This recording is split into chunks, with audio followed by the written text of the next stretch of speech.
Oh, go get him! He's a minute late! Once Zach starts streaming, I should be live. I better be anyway. I set this up. Should all be right. What's going on, guys? We are gathered here this fine afternoon where it is May 1st and it's currently snowing.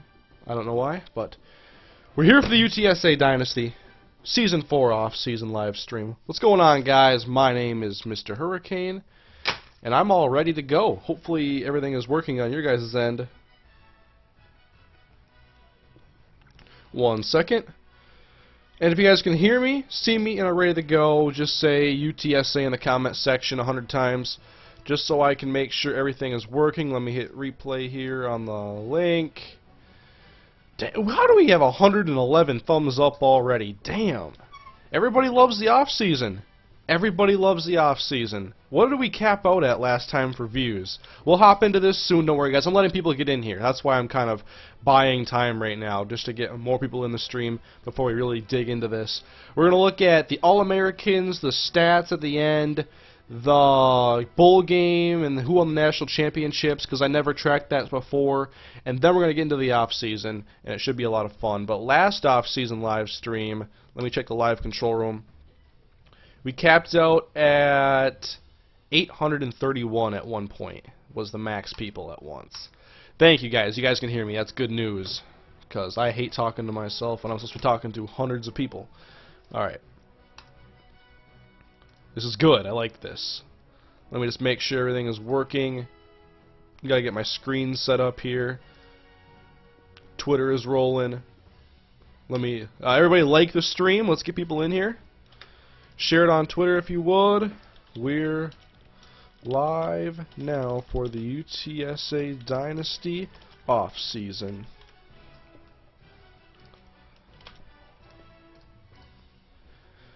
And it's also UK friendly for my folks over in the UK. I think it's around 10 o'clock p.m. there. Should be a good time for you guys to not stay up too late to watch most of the stream at least. As right now, YouTube is reporting 347 people watching right now. And so, like you guys knew, I'm assuming you guys all watched the bowl game. A heartbreaking defeat at the hands of the Pittsburgh Panthers. Got out hot, 14-0. In the third quarter, they started pulling ahead. And then that's where Eric Hancock got hurt. Evan Newton came in, played okay, but Pitt got us in the end with a touchdown with about 9 seconds remaining. And here are the stats on our side for the quarterbacks. Nothing bad there. It's just, you know, Hancock got hurt and Wojcik. 394. We have got to shore up the defensive secondary. We have a couple of solid guys, obviously, in Adiki and Kyle Nichols, and Adiki is going to be graduating. And for those of you that didn't know, if you didn't see it in the announcement video, I have notes here, because I take notes for my videos. I'll show them to you right... Oh, shit! Drop the controller. I have 2 of them, whatever. I got my notes right here. We have 5 seniors graduating this off-season. And it is strong safety Adefemi Adiki, wide receiver Kenny Harrison, center Jamie Bernal, wide receiver Josiah Monroe, and cornerback Alondre Thorne. So we're graduating 3 starters, which isn't that bad. We only have 5 seniors this year as opposed to 29 last year. It was crazy. As we go over the 400 mark. Well, at least you scored. Yeah, we scored 28 points. We almost beat them. It was pretty exciting. It was a really good game. A heartbreaker. Hate that. But, yes. Well, I'm going to start capturing because I need this footage for the video I'm going to record and put up. Because after the stream is over, YouTube's going to process it, put it up as a video, and then I'm going to edit it down and make it into a 10-minute video or so, so that those who have more time constraints, which is probably most of my fan base, are able to watch it in a more condensed version and basically see everything that happened in a condensed version, like I said. Alright. What's your Nintendo Network ID? I don't know how friends lists and stuff work on there. Yeah, in real life, Adiki was kicked off the roster. That's kind of weird how he's like the best player in my team now. But, actually, nobody on the Wii U had taken MrHurriicane, so this guy's got it. What will you do when you hit 40,000 subs? I don't usually plan out different milestones and stuff. I just usually say thanks, because I appreciate it. But let's check out the top 25. Recruit Tebow, he's available. Oh, we all know that. Oregon, undefeated at 13-0, the only undefeated team. Looks like they're taking on Georgia Tech in the national championship game as Alabama sitting down at number 10. Wow. And there's only one team from the SEC above them. The SEC now is blending in with the Big Ten, the Pac-12, the ACC. Got Notre Dame up here as well. Penn State 9-2. Rebounding after Sandusky Gate. Let's check out the... we all know Everett Golson won the Heisman Trophy. And then it was Byron Marshall, J.W. Walsh, Broderick Snoddy, and Chase Hansen from the University of Utah. So congratulations to Notre Dame. All-Americans, let's go through there. You should create a prospect? I really don't want to create any prospects. I kind of just like what the game gives me. Of course, Everett Golson's going to be a first-team All-American. And Anthony Banks didn't make it. I'm not even going to begin to try pronouncing this name. I thought about it, but scroll through. We have a first team. We have two first-team All-Americans. We always get the returner for some reason. Danny Moss is like a two-time All-American at returner. But Adefemi Adiki, 10 interceptions this senior season, I believe it was. 11. Look at this. Previous years, he had 1. And then he goes into his final year, goes 11. 11 interceptions. Well over his career high in tackles. Damn, was that his first time ever starting? Did I ever start him before? I forget who my safeties used to be, actually. Wow. Adefemi Adiki. Getting his 99 awareness on. Let's see if he goes pro, though. How about second team? Anybody? It doesn't appear so. We'll look at all conference, too. And there is freshman All-Americans. And do we have any freshman standouts besides like Brandon Ford? I don't think so. So we'll go to All Conference USA. First team. No representatives on offense, huh? Go to the defense, and hey, we got a few. We got Adefemi Adiki, Kyle Nichols, and Dominic Carter as first-team All-Conference USA players. Dominic Carter had a quieter year, but he was still pretty good. Second team, wow, we are not getting it done on offense. By the way, can you guys hear a little bit of the NCAA music in the background? Both my headphones sides are shot, and I got my Target 2-year replacement plan here. Because I bought it, because I like these headsets when they work, but I don't trust the hardware. Mike Butler's a second-team All-American here, and there's no freshman in Conference USA. It gets too diluted then at that point. You can't award everybody. So, we have some first-team All-Americans, actually. Yes, Nick Johnston was before Adefemi Adiki. Thank you. I don't know how you guys remember stuff better than I do, but I don't know. I usually have a pretty good memory of that stuff. 5th overall in Conference USA, 4th in our division. 6 and 7, 4 and 4 in conference. We split, and next year we look for dominance. Hi Hurricane, how long have you been streaming? 10 minutes. We have 511 people in here at the moment. Number keeps going up. Don't forget to move Louisiana Tech to Conference USA. I think I will make that move if I haven't. What would they have been in, the MAC? Or where are they? I don't even know what conference they're supposed to be in. Bowl games, might as well look there. New Mexico Bowl is Nevada and TCU. We lost the Beef O'Brady's Bowl. Let's go to the BCS ones anyway. National Championship, Georgia Tech and Oregon. And the GoDaddy.com Bowl, that's a crap bowl. Louisville and South Carolina in the Compass Bowl, the Cotton Bowl. Okay, this one that matters. Texas A&M and Baylor. Texas and Miami in the Fiesta Bowl. Notre Dame and Alabama in the Orange Bowl. Who do you guys got there? Notre Dame and Alabama. Sugar Bowl is Utah and Ohio. Rose Bowl is Michigan State and LSU. Remember, I took out automatic conference qualifiers because I don't like that concept, although it's tradition. Gator Bowl, Ole Miss and Michigan. I make it a free-for-all. I don't care who plays what. Alright, so how do I simulate? Well, I know how to simulate, but I want to be able to look at this stuff too when I'm done. And I gotta get these final stats as well. These are things I want to write down for when I get into the next season. I'm referring back to last year. So Hancock didn't play nearly as much as Newton. Had 9 touchdowns to 14, a much better touchdown to basically turnover ratio if we combine fumbles and picks, I'm assuming. Anthony Banks, 1,136 yards on 7 touchdowns. How many fumbles did Newton have?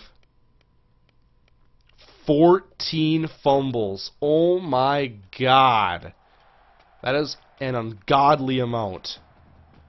Tim Whitaker leads the way on offense like I wanted him to. 9 touchdowns, a high average, and 9 drops. Gotta get better at that. What about on defense? Adefemi Adiki leads the team in tackles. Dominic Carter's right there. Only 4.5 sacks from our leading sack totals for Buster Mitchell and Kellen Thomas.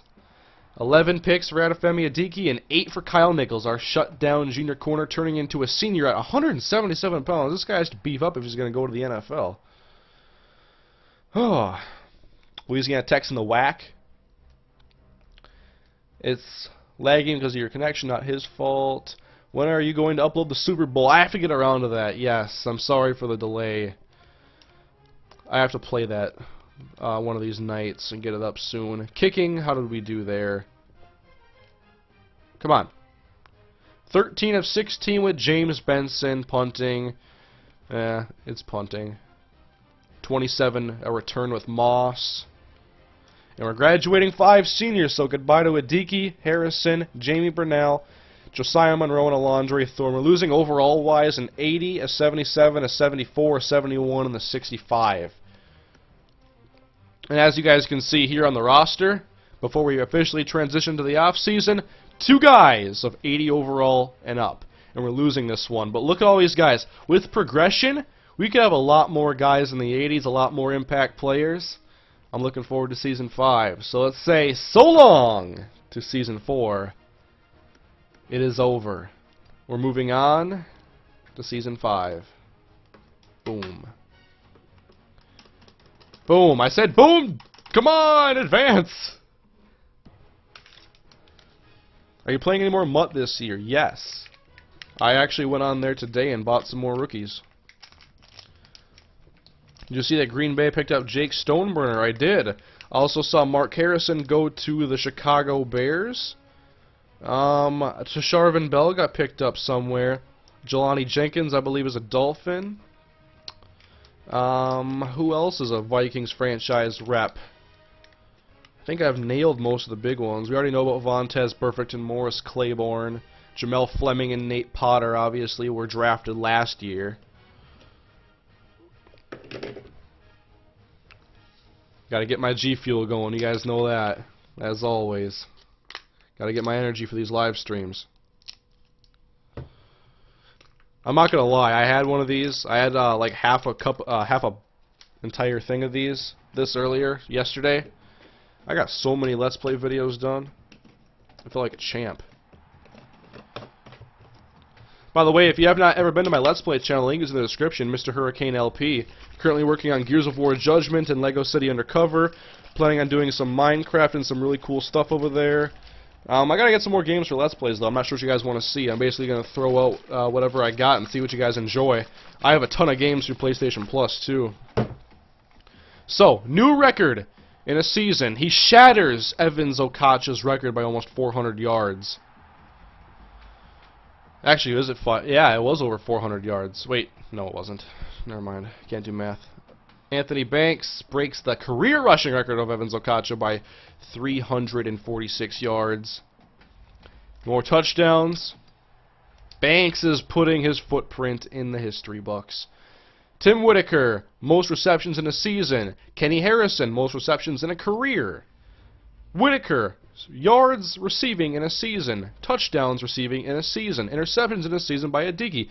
Interceptions in a career by Nichols. Remember, he beat out Adiki because Adiki only had 1 coming into this year. Despite 11, he only has 12, and Nichols already has 13. Will Tebow go to Canada? If he wants to play quarterback, that may have to be one of his options there. So let's check, guys, who won. It should tell us the bowl results here. Yes. because it says bowl results. That's why. So, wow. Boise State and Fresno State. 30-0. Wow. Alright, so we're getting to the BCS Bowls. Rose Bowl. LSU beats Michigan State because the Big Ten can't win bowl games. Utah loses to Ohio. Notre Dame beats Alabama in the Discover Orange Bowl. Texas loses to Miami in the Fiesta Bowl. Texas A&M loses to Baylor in the Cotton Bowl. And let's go to the one that matters. Your national champion is the Oregon Ducks. The Oregon Ducks have won. Let's see the game summary. How dominant was this? Oh my goodness, it was 8-3 at the half, and then they had a 20-point third quarter and a 14-point fourth. That's how you get it done there.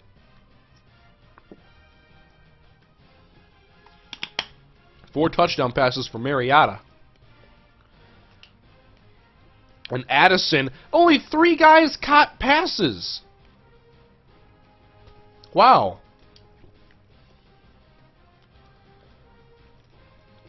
Well, I guess we're done here. Are we done? I think so.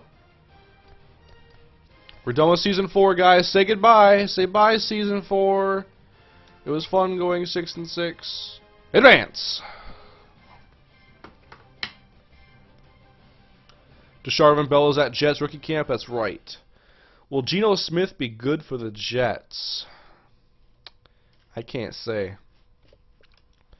I'm not sure. Geno. What do you guys think about Geno Smith going to the Jets? I have my own theory.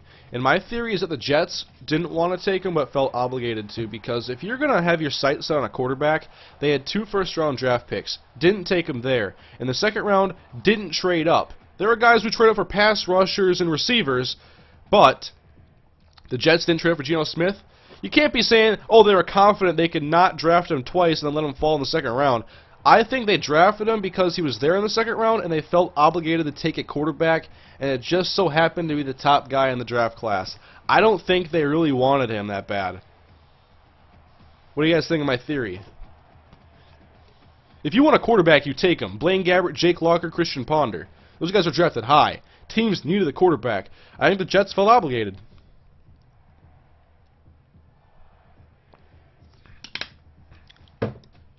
Yes, Geno Smith versus Bucks first game. I hope he gets acquainted with Revis there pretty early. Players leaving. Who is anybody transferring? That's the scary part. Nobody's transferring. Goodbye, Jamie Burnell, Kenny Harrison, Alondre Thorne, Adefemi Adiki. Why am I chopping? Am I a Seminole?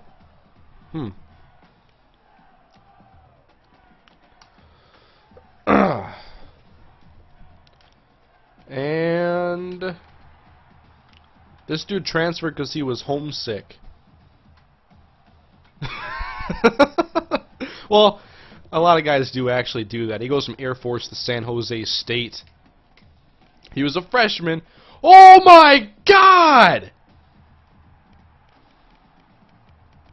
Look at 1, 2, 3, 4, 5, 6, 7, 8, 9, 10, 11, 12, 13, 14. They have 14 guys going pro, including 10 juniors. 10 juniors! Oh my God. They have 14 guys going into the draft. They're not going to have a team anymore. We should play Alabama. Oh my goodness. That is the funniest thing I've ever seen. So it does not appear that Adiki is going to the draft? I gotta see what the comments are saying about this. This is crazy. I love this lemon lime. By the way, you can get $5 off G Fuel with a link in the description. Use the coupon code Kane at checkout when you order your G Fuel. This came out with pink lemonade. I don't know if it's how good it is yet because I haven't tried it, but I can't wait. Anyway, Alabama's graduating almost, like, not graduating everybody, but everybody's going pro.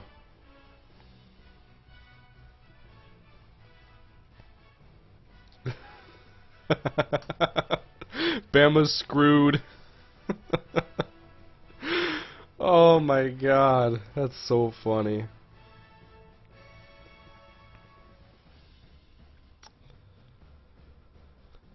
Oh man, that is insane. How about Minnesota? I'm not gonna check every team, guys. I want to get going here. Let's just see if anybody from Minnesota is going pro. Any Gophers? Nope, but they're graduating a lot of players. Alabama loses everyone, wins the title. Yeah, it'll probably happen. They'll get all the top recruits. Transfer requests. No one's ever transferred to UTSA in this series. Now's the time. Come here. Come from Alabama. Come from your high-profile SEC school. Come to the promised land in San Antonio. Draft results. Nobody from UTSA has been drafted yet. Adefemi Adiki is not the first. So how did Alabama do? Oh, they had plenty of guys get drafted. Amari Cooper. He was pretty solid last year as a freshman in real life. Man, that's just crazy. How about Air Force? At least nobody from these schools got drafted either. Oh well. Well, we'll see where Everett Golson's at because he did win the Heisman. So that's the last one we're checking. We're gonna check Everett Golson. Then we're moving on to see transfer requests, which I'm assuming nobody wants to come here because nobody ever does. I always get my hopes up. I'm too much of an optimist at times. Everett Golson. He's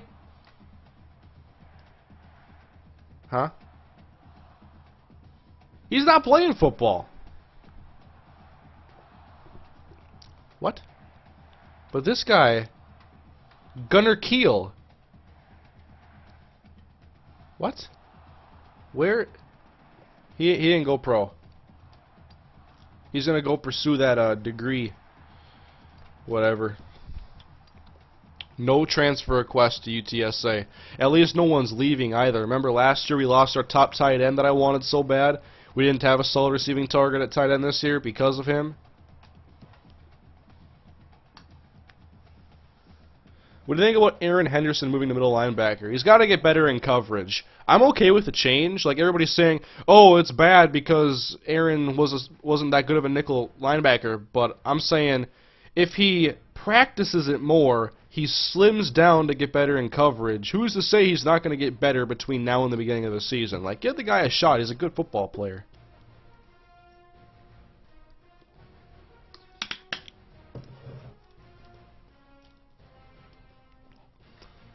Alright, so we're going to recruit, it looks like.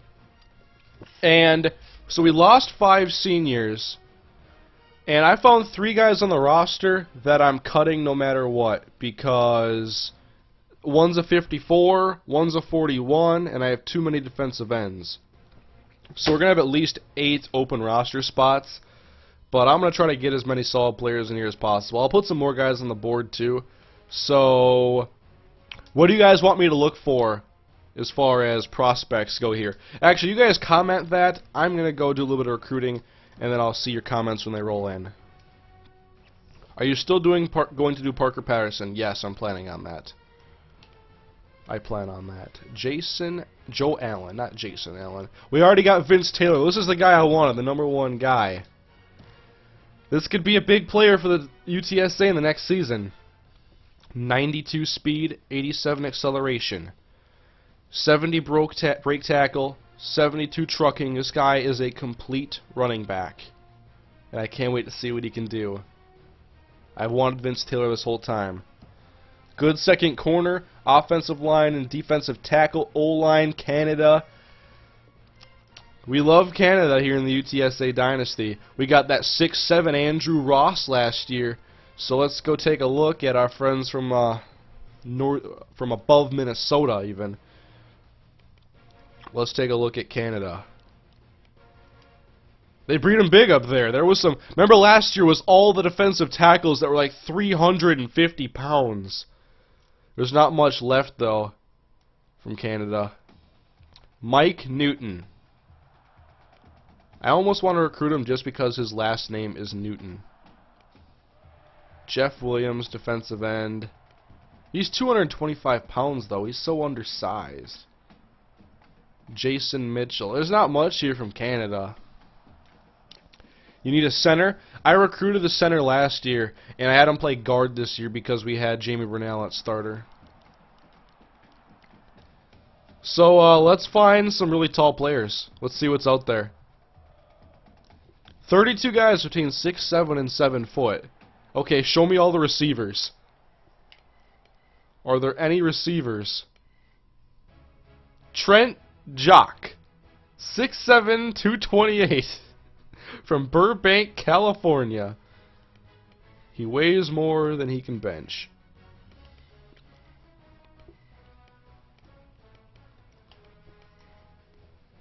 Yes, I did redshirt Andrew Ross. We had too many guys in last year for him to get playing time, so he developed with the red shirt on.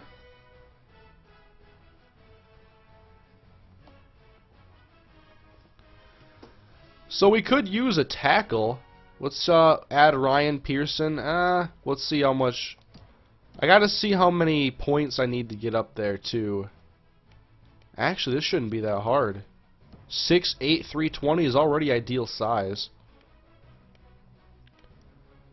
I've already got. I like my defensive line where it is. I just kind of want those guys to develop a little bit more. I have plenty of depth too. I don't need any defensive ends. I'm already recruiting a 75 overall 3 or 4 star guy, and I'm planning on cutting a defensive end once we get into the new season. Wide receiver, get that Jock guy. Get a top recruit with 8 schools remaining, then offer a scholarship. A new tight end. I did find a tight end. Second corner, safety, wide receiver. I could look at corner. I probably should get all my corners I recruit, by the way, they're all Seattle corners. They're all like 6'2" and up. I need to get myself a nickel back. Leon Gardner. I think, yeah, I had already scouted that guy completely. I must not have wanted him. Marcus Taylor. I want to get a guy who can play in the slot. Brandon Matthews. Hard hitter. I want a hard-hitting slot corner. Nickel corner. I want an Antoine Winfield. So let me find a guy who's 5'10". 5'9". Martin Wilkins. We're going to take a look at him. His name is Slaughter. I almost want to take him because his name is Slaughter. Jake Reed. Jeff Jackson. Marcus Young. I'm going to find a hard-hitting corner that's under 6 foot.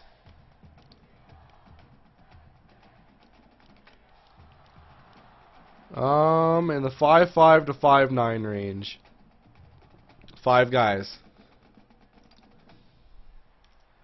Chad Miller, Keith Sykes, Trey Love, Chris Johnson, and B.J. Hall. We'll go look at 58 overall, a 66, Chad Miller. He runs a 4.44.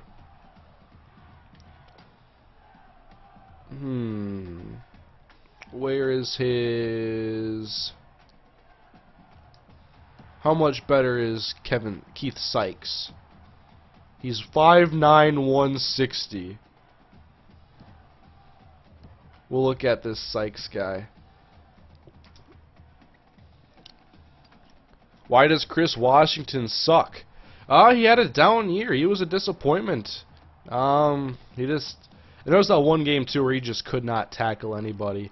That was well documented. We'll look. I have a quarterback already I want to scout in Joe Allen.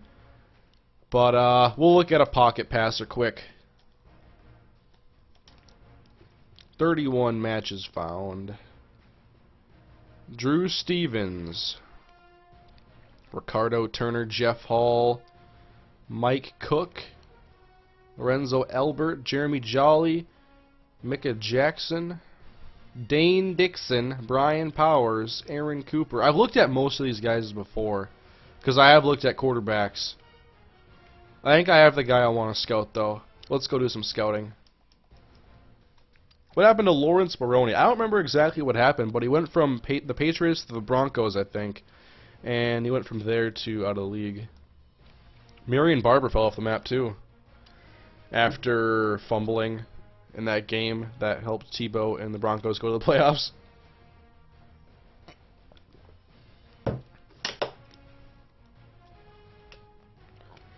This quarterback, I gotta scout him more. Joe Allen, 6'4", 80 throw power. Give us some accuracy. Give us some hope. 70. Is he any better than Bob Young? Because Bob Young is currently our third quarterback on the roster. I gotta scout some of these receivers. Actually, I may have to look at another corner because I don't think we have that many great corners on the roster. A lot of guys are going to develop, of course. This guy's actually looking better. 74 jumping. Maybe Casey Hodge can get an offer. Anthony Walker. Whoops. Bob Young is a boss. This guy can't break tackles. No release. Low acceleration. I think I'll pass on this guy, and he's got no hands. Let's check out those corners. I have an hour left to scout. Brandon Matthews. We'll give you a half hour. 85 speed, that's fine. 34 block shedding, though? How about Martin Watkins? Pretty low man coverage by my standards. Not a great block shedder, but his overall did go up, so maybe there's going to be more to find out about him. Now we just got to go scout. I like Johnny Jenkins. He's a 6'5" guy. We don't have very many tall wide receivers. That's why I wanted to get Johnny Jenkins. He's got 87 speed. He's got decent hands. He may not play a lot right away, unless I promised him that he would. I'm just going to do a quick call because we're way ahead of Florida State. I don't want to sit here all night. And I think I do want to get Casey Hodge. Because I am thinking about cutting one of the receivers we have, and then we're graduating one of those receivers, obviously. Curtis Davis, looking at him as a receiving tight end. Low overall, but he could end up starting right away because he would immediately be the best receiver in our tight end core. He's already got better speed and acceleration than the rest of them, and probably catches better too. He's already a soft commit.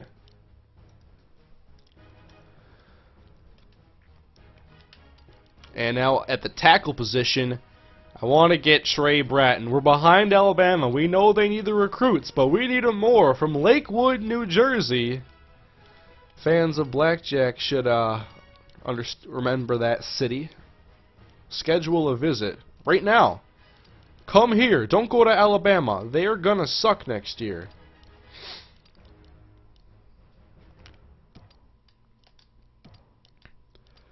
We're going to get Trey Bratton. He could immediately be one of our starting tackles. Only graduating one starter on the line, so we're going to get better at 4 positions. That's a good thing. And why do I have this guy? What makes him so appealing? Oh, he was tall. Yeah, he sucks. I don't want him. We have higher standards here at UTSA. Clifford. Where am I in this ranking? I'm 4th, and I'm far behind. I'll try. Get a lot of playing time, more than what the? It said A+. I lost points for that. I don't trust it. Great. We're gonna miss out on Clifford, the big red dog now. Yeah, I know a Deacon in real life was arrested. I found that out before I started the last season. And then I'm like, the whole time I'm like watching this guy who I know was kicked off the team at one point just completely become the best player on defense. Hands down. Need to get this tackle going too. He's already in first place. He's a 4-star prospect, Josh Watson. And Javon Morris. Been looking at a lot of the top offensive line talent. That's an extreme weakness that would help out the passing game and the running game that got going this year.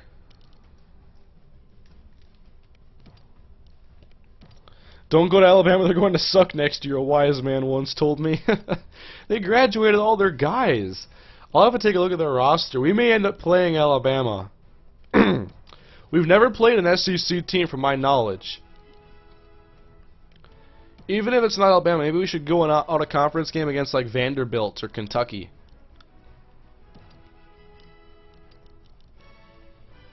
We'll get about 200 points for this. Oh, they also had A+. Crap. Preston Quinn. One of the only defensive ends I was even thinking of getting. Because we're already loaded at that position with young talent.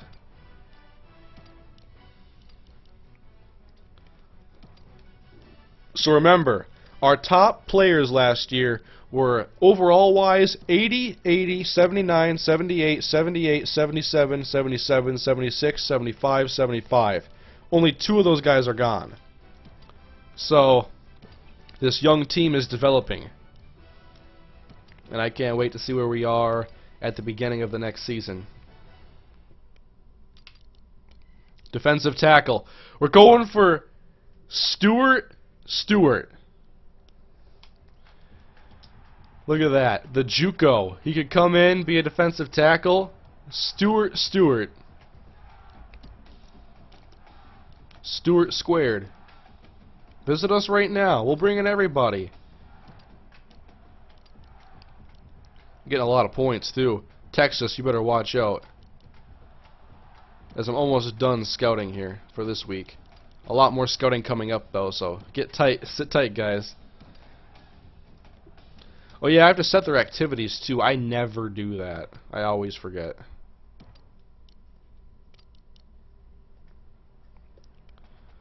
So, I'll set his activities.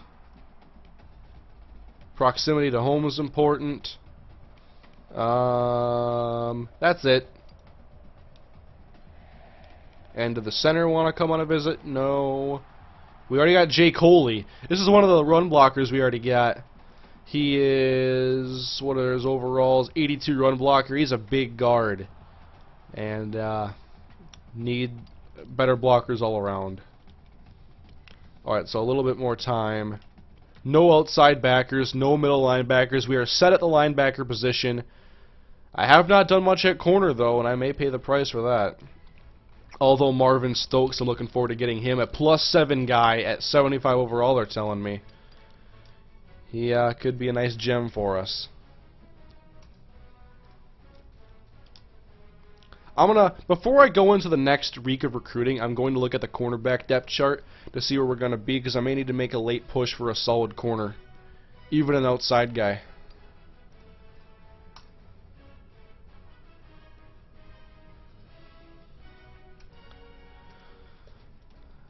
Advance.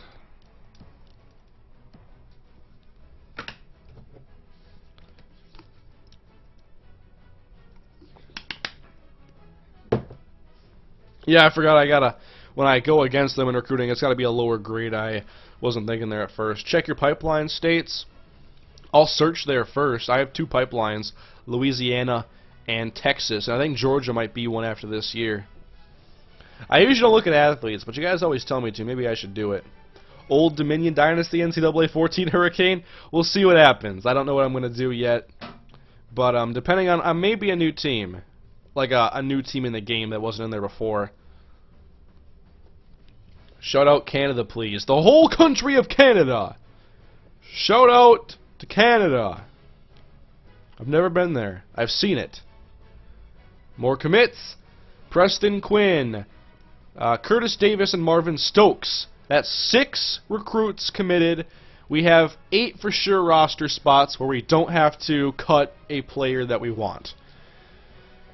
So 2 more guys, and then we have to make decisions.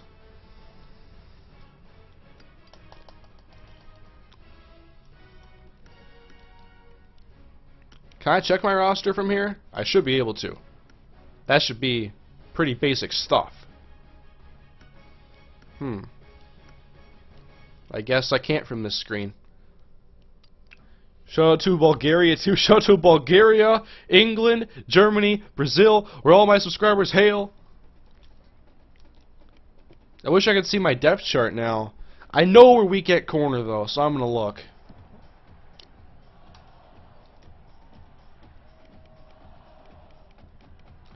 Whoops. And 200 corners to look through. What do you think about the Eagles taking Barkley? I don't hate the move, because if Chip Kelly is as versatile as they say he is, then he'll be able to succeed with whatever quarterback they have as long as the quarterback's talented. And we'll see what he can do. I didn't really watch him play much his senior year. I know his stock dropped big time. That would be a 4th round pick. Alright. Germantown, Wisconsin. Calvin Campbell. Corey Hackett. We need to get a starting caliber player though, so let's go back to the top. Leon Gardner. Why did I not want him? I scouted him completely. He's fast. He can cover. He was probably too into Oregon for me to try. Actually, he's really not. I don't know why I took this guy off my board. Not a great tackler or a block shedder. May have to re-add him to the board.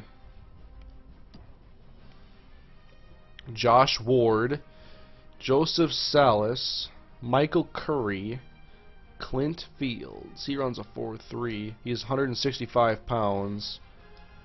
Haven't scouted him at all. Calvin Campbell. I think the ratings drastically dip.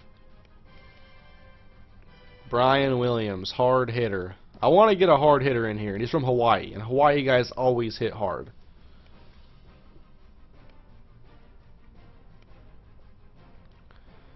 Can I find someone from the pipeline now? I can make Georgia a pipeline by getting someone from there. Jeff Jackson.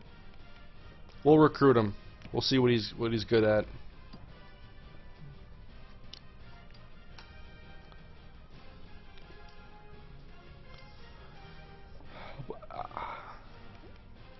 I'm going to try to post this as an off-season video. I'll edit it down and probably get it up either tomorrow or Friday. I'm also looking to do another Raiders episode this week, because I've been doing only one a week for a while, and I want to get 2 out a week. So I'm going to play Raiders Week 4 tonight, I think, while I watch Psych, which is part of why I'm doing the stream a little bit earlier tonight, because I watch Psych every Wednesday. Alright, Brian Williams. He can tackle pretty well. He can press pretty well. He can play man coverage. A decent hitter. This guy's all around good. And he's only a 70?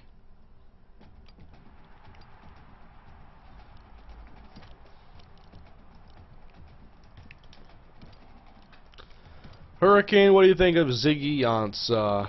I'm not surprised, but at the same time I am, about the hype surrounding him. I know he's such a physical specimen, and they love his abilities and how he performed at the Combine and just his potential. I wasn't crazy about him, and I kind of wanted the Lions to take him because I'm not scared of them getting Ziggy Ansah.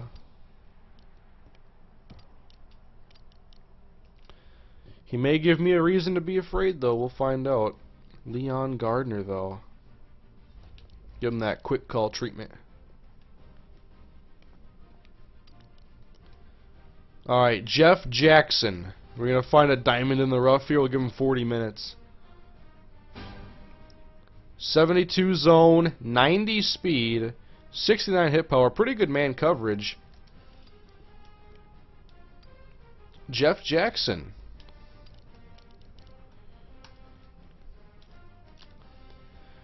Who else thinks that Manti Te'o got a big hug from his invisible girlfriend when he got drafted?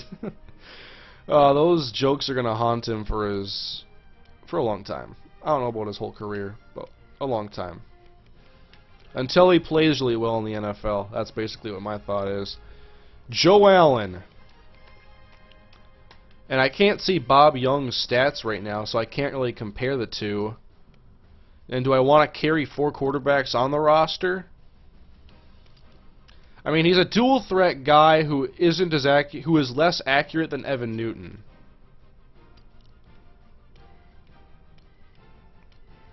At least for the time being. Let's scout Casey Hodge a little bit more. The JUCO junior. Solid route runner. This guy's pretty good. Finishes off at a 69 overall. I don't know enough about Landry Jones to say if he can be an NFL quarterback or a successful one. I thought last year coming into this year's draft class it would be another solid one with quarterbacks because I knew a lot of the quarterbacks coming into this class, but like nobody wanted to run away with the crown this year. I knew about Tyler Wilson, Landry Jones, Tyler Bray, Matt Barkley. I had no idea who Geno Smith was because I don't watch a lot of college football. I knew Taj Boyd. I knew a lot of the quarterbacks, but just, well, and not all the guys I've mentioned there went pro. Taj Boyd and other guys are still in NCAA, and it should be a better class next year.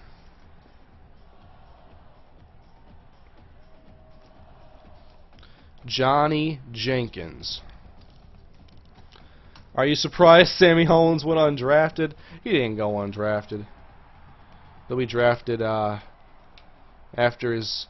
I wish they actually had a draft thing in here where you could, you know, remember when you uploaded your dude, and I thought he usually got drafted. I don't know, but I do plan on recreating him in Madden 25 as long as they have better camera angles because that is absolutely necessary to the experience. You can't have the regular camera view and expect to have fun doing that. I get this notification off my phone.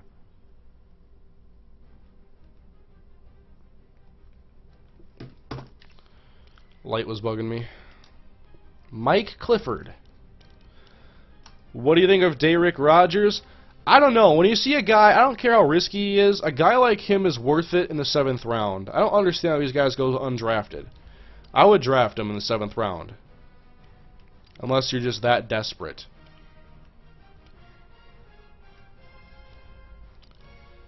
His physical measurables alone are enough to get drafted. Yes, he had the drug issues in college. I'd throw a 7 on him. I'd throw a 7 on about anybody.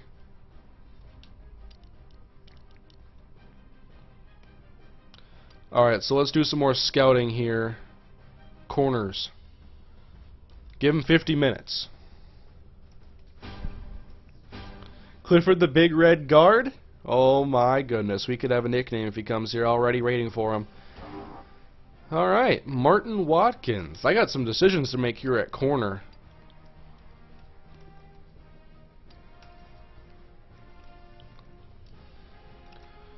Did anyone get drafted this year, Hurricane? I missed. No. Adefemi Adiki did not get drafted, but Alabama had 10 juniors leave to get drafted. They graduated and it was 4 guys graduated went drafted, and 14 guys overall went in the draft. Unbelievable. This game is crazy. Does Philip Nelson go pro after 4 years? Late round pick? I don't see anything that makes him an NFL quarterback yet. There's plenty of guys in the NCAA better than him. Looking forward to see what he can do, though. Gophers need somebody to help him out, but I'm with UTSA. Hurricane, thanks for making my last 2 hours at work go by fast. Well, glad I could help. This stream has been going on, though, for 51 minutes. What were you doing for the other hour? Watching a Let's Play or an episode of something?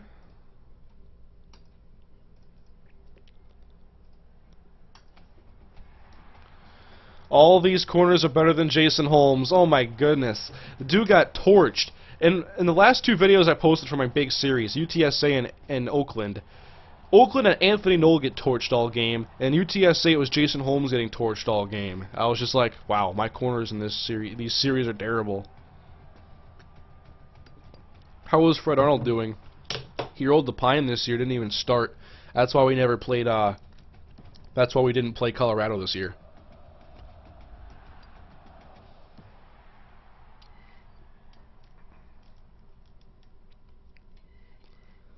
Alright, so let's go back to cornerback. Martin Watkins looked pretty good. I'm going to scout him all the way, though. Only takes another half hour to do it. Play recognition's okay, not great power moves, and not a big hitter. Solid stamina. He's not exactly what I want in the slot, but there's no reason why I couldn't get him and redshirt him and cut somebody who's worse. That's the way I'm looking at it. I gotta overtake a bunch of Pac-12 schools, though. This is the 3rd week of recruiting, I think. 3 or 5. Should have got JJ Smoke. I'm still... I can't believe I drafted Anthony Noel over A.J. Jones. I knew how good A.J. Jones would be. And I took Harvey Bernard or whatever. I passed on A.J. Jones because he was supposed to be there in the 3rd round or whatever it was. Why didn't I take A.J. Jones? He was a fast guy at 6'1", 6'2". That was so stupid. Worst decision I've made in my history of YouTube as a GM. Not taking A.J. Jones.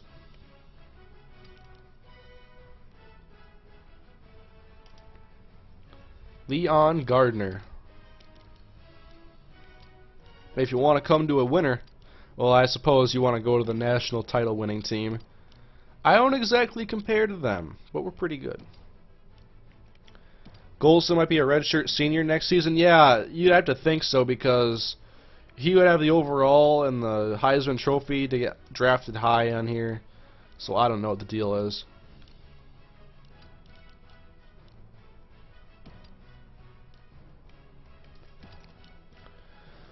How do you think Denard Robinson is going to do in the NFL as a wide receiver? I have no idea. I mean, I'm interested to see what he does. I wasn't going to mind the Vikings taking a shot at him, but after the Cordero Patterson trade, they had to kind of address needs with those later picks, which they did by getting a guard, a punter, some linebacker help.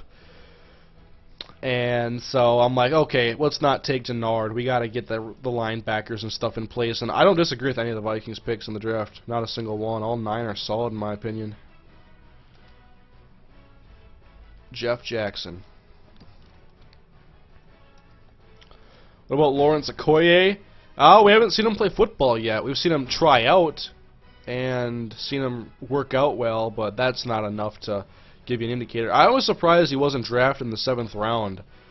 I guess teams are really stingy with those 7th round draft picks. But he got picked up by the 49ers. Let's go back to those linemen.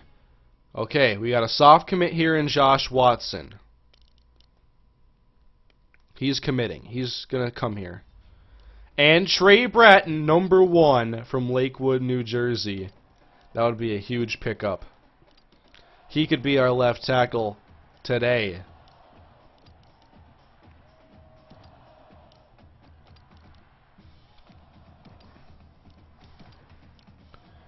Lutzenkirchen starting tight end for the Rams?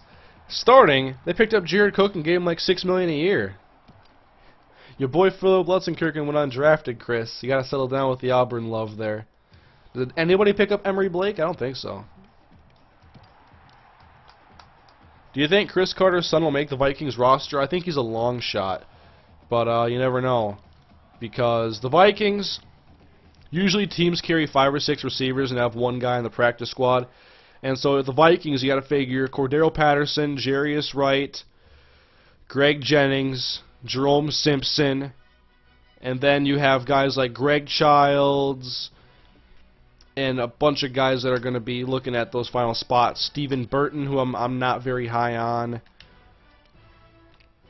There's a lot of guys that are going to be able to compete. And it should be a fun off-season and preseason to watch guys like Greg Childs compete in the preseason and stuff. Always a soft commit to Bowling Green. That's not good news for me.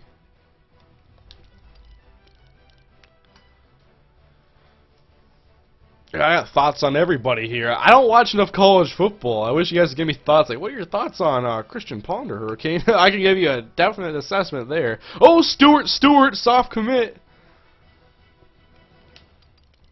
That's what I'm talking about. Now let's do some more scouting. Let's weed out the guys we don't want. Nothing here is popping out at me. Solid zone coverage. Terrible play recognition.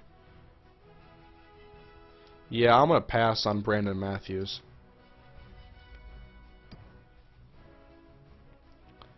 How about Keith Sykes? We'll give him the 50 minutes. Can you be a gem, Keith, at 160 pounds?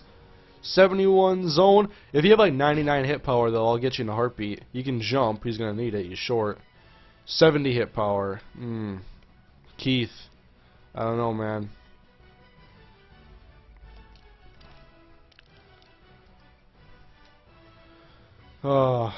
Stop quick calling. It's faster. Once we get to the final weeks, I'll take my time a little bit more, but I'm just doing this to get points now. I'm already in first place for a lot of these guys. Oh, I have an hour and 20 still to go. I didn't see that. Stewart must be friends with Phillip Phillips. Yeah. There's also a guy who is undrafted. His name is Jose from UCF, a nose tackle. I'm not sure if someone picked him up or not. We could have a couple JUCO transfers on here after this.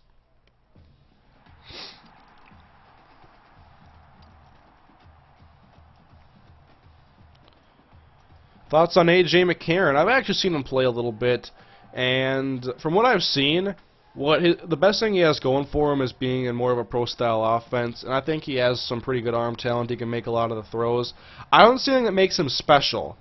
Right now, all I've seen is that he could be a quality passer, and so I rank him already as possibly a solid backup. But we'll see how he does this last season of his college career. Oh, Emery Blake went to the Rams as well.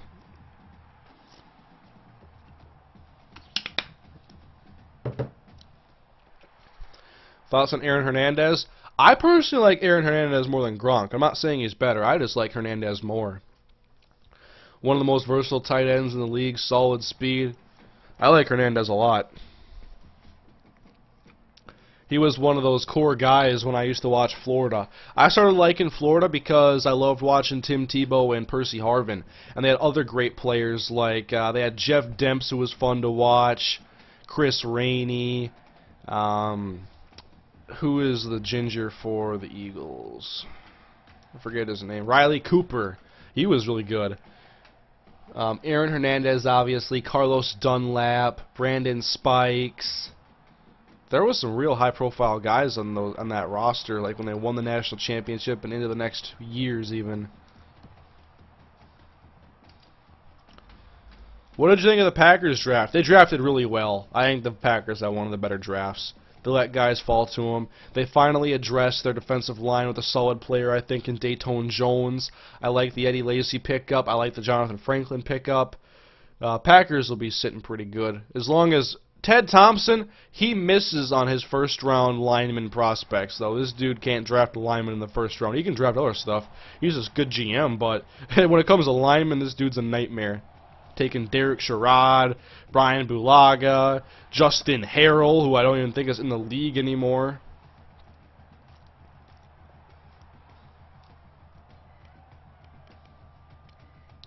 Bulaga's not that bad, but Sherrod, that was a waste of a pick, I think.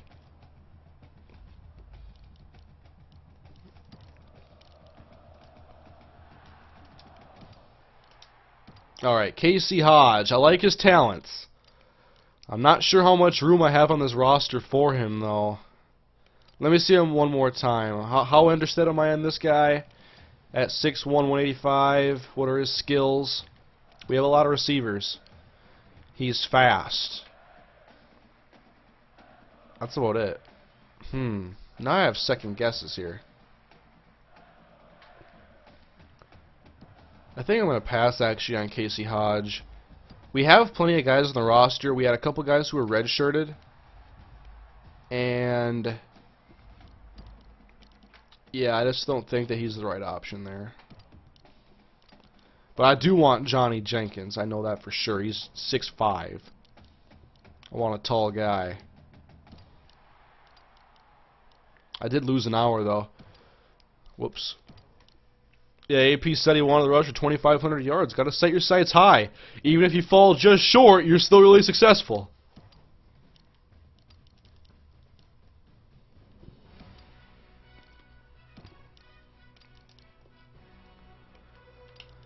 Alright, Johnny Jenkins, Curtis Davis has committed. Trey Bratton could headline this entire draft class for us. What did you think of Arizona's draft? I did like their draft. I'm trying to remember everybody they drafted now. I know they took Jonathan Cooper in the first round, and they took Tyrann Mathieu. And they took Kevin Minter, too. So they're going to have two brand new guys in the middle of that defense in Jasper Brinkley coming over from the Minnesota Vikings, and then Kevin Minter out of LSU. I think right there you got two good run stoppers, but they could struggle in the passing game. That's the one thing. You got to pick your poison with linebackers a lot of times because not very many guys can do it all. More than often, I think they're run stoppers, but I like coverage middle linebackers. No Clifford, the big red guard. Not happening. Javon Morris.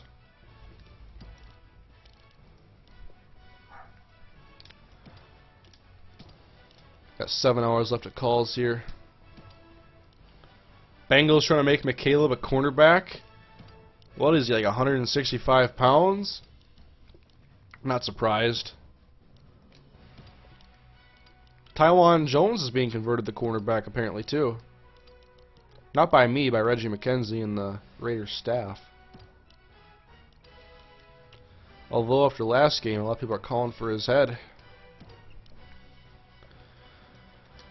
Bears draft? I wasn't a huge fan of what they did, taking Kyle Long in the first round. They did need to address the offensive line, so it's not bad from a needs standpoint. John Bostic, I don't question their position there. I just don't know how good Bostic's going to be in the Tampa 2. I know he's fast. That's what he's got going for him. He's a little shorter guy. A lot of guys weren't very high on Bostic. I liked him as a hard hitter, but I don't know. Those are big shoes to fill in Brian Urlacher. So who do I want here? Marvin Watkins from Lompoc, California. Never heard of that. Fast, decent coverage, decent jumper, decent pressing. I like Marvin Watkins. Rams draft. They drafted very well, I thought. They traded up to take Tavon Austin, and then they took Alec Ogletree. Their defense is already solid. It's only getting stronger. I think they would have really loved to get Kenny Vaccaro, but that wasn't going to be an option.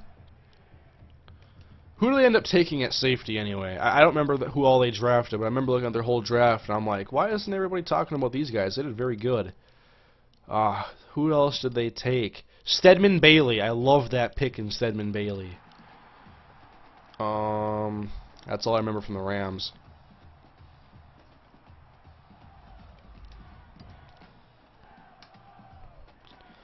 Do you think Michael Motti could start?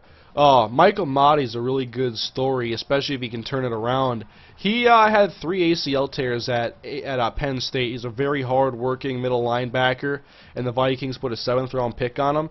And he's rehabbing now through an ACL injury, and he should be good to go by training camp, everybody's hoping.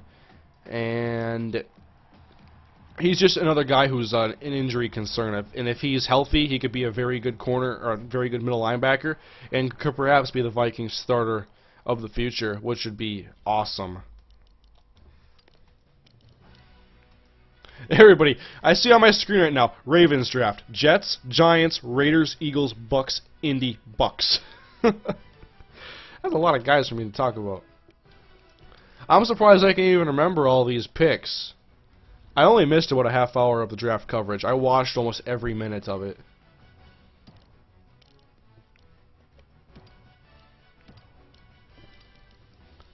Seahawks draft more running backs. Why? Who do they take again? They drafted Robert Turbin last year. I think they were going to take a running back. I forget who they took this year. Yeah, I can't recall. I know Kenyon Barner went to the Panthers, Andre Ellington to the Cardinals, Jonathan Franklin and Eddie Lacy to the Green Bay Packers. Can't remember who they took.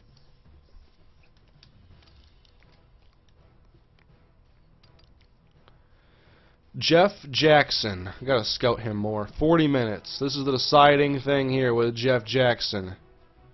If he was a better tackler, we have enough depth. He wouldn't get enough playing time probably. Already got Stokes there. Alright, what else do we got to look at here to scout? We already know these guys are great here. Well, let's just see how this guy's overall is actually going to be. It's all looking good to me. 96 acceleration for a tackle. I like it. I have like nobody to scout anymore. Oh, Brandon Williams. I gotta make a decision on him. Or Brian Williams. He's already a decent tackler and really good in coverage. If he has the speed, acceleration's where I want it to be. That's not bad at all. And he's a great jumper. I want him. I'm going to make sure I offer him a scholarship. Leon Gardner.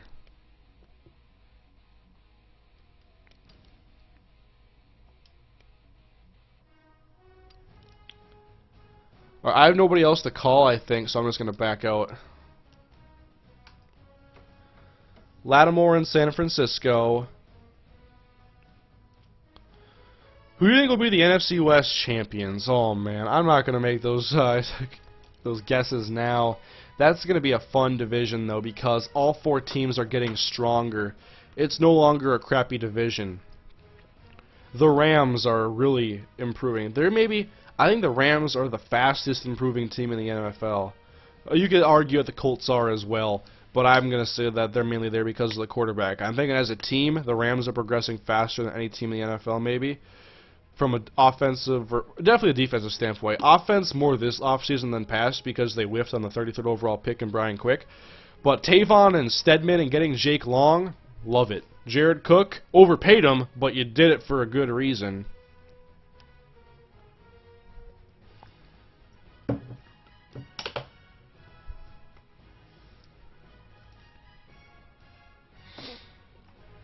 We got Johnny Jenkins. Worst draft for the Cowboys. I have more of a problem with the Gavin Escobar pick than the Travis Frederick pick. Just because they had more pressing needs than another tight end at that spot. And I don't know why they took Gavin Escobar. I hadn't heard any hype from going into the draft. He was one of the first guys drafted who I actually didn't know. Do you think Arthur Brown can be an impact NFL player despite his small size?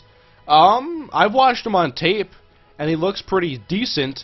I don't think he'll be an elite player, but I think that he's got potential, and I think he could be a solid coverage linebacker. I think he's an okay tackler as well. He's pretty athletic.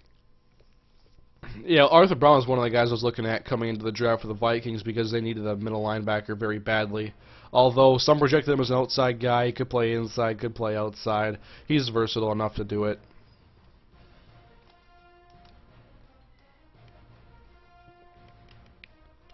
Alright, so we have Johnny Jenkins. Trey Bratton. We're pretty much all the way there with him.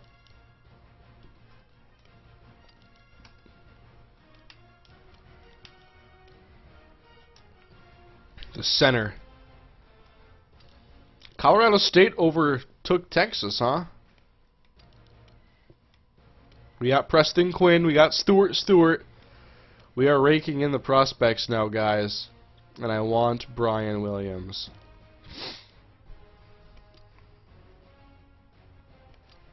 We're already in first place with them. Just going to get my points up. 169 pounds. What was his injury rating?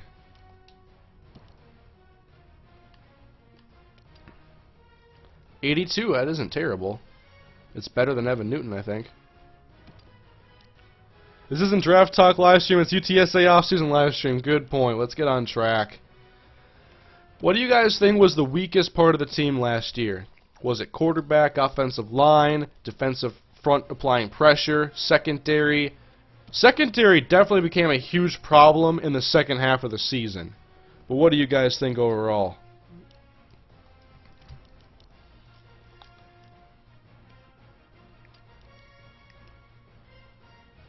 Martin Watkins. I think I'm going to cool it off on the draft talk now for a little while. I'll stream again one of these other nights so we can talk some more draft stuff and play some ranked matches or something. But for now, let's focus on the off-season here.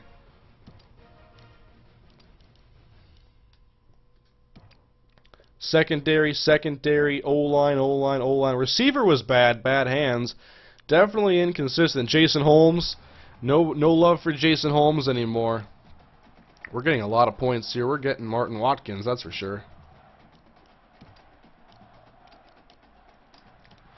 556. I think I like where we're at overall with the draft class. I think I'm done. I think we have enough talent coming in. I'm ready.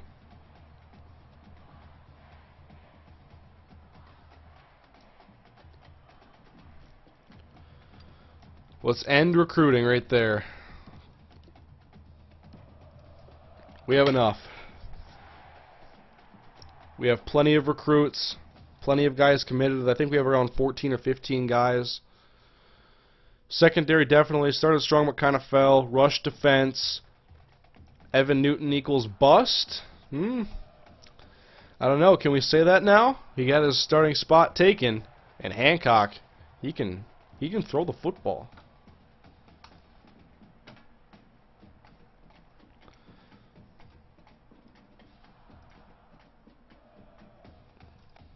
By the way, if you are in this live stream and aren't already subscribed to me, hit that subscribe button. I do a lot of sports. Obviously, I've been talking a lot of sports in this video, in this stream, but I do a lot of series, NFL talk.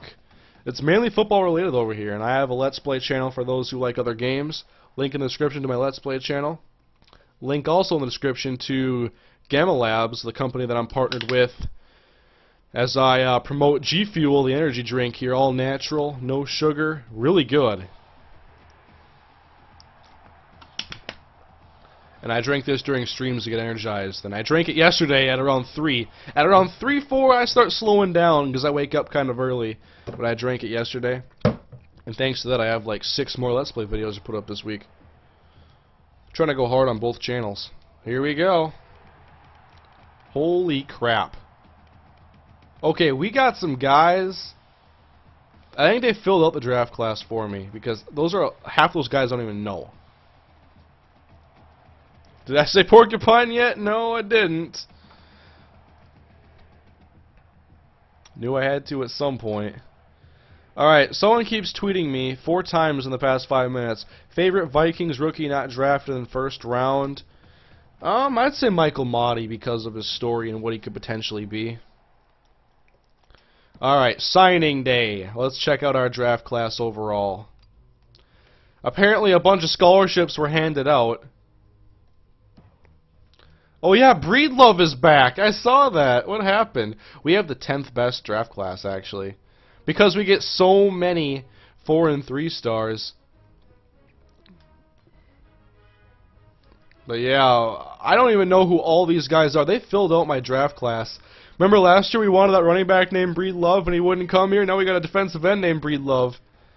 So look at the top of... Oh, it doesn't show overalls here. It just shows calibers. Okay. Yeah, we're not going to need 23 players, though. I'm going to cut 20 of those guys. I don't understand that, because I don't let the computer do anything for me.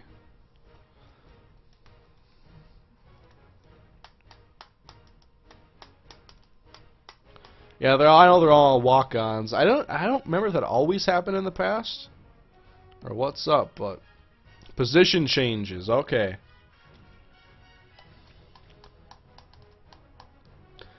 Hey, Mr. H, you like hockey? Playoff games tonight. I watched last night. It was actually a lot of fun to watch. It's different watching hockey because there's always action, and so you can't really look away from the screen at all. But if it's not the Wild, I don't care. I don't want to watch any other team, really. Alright, so the progression hasn't taken place yet, guys. So don't be freaking out here because guys are low overalls or they didn't change. Progression hasn't taken place yet. So, no new quarterbacks. They're all staying there. Halfback, Vince Taylor.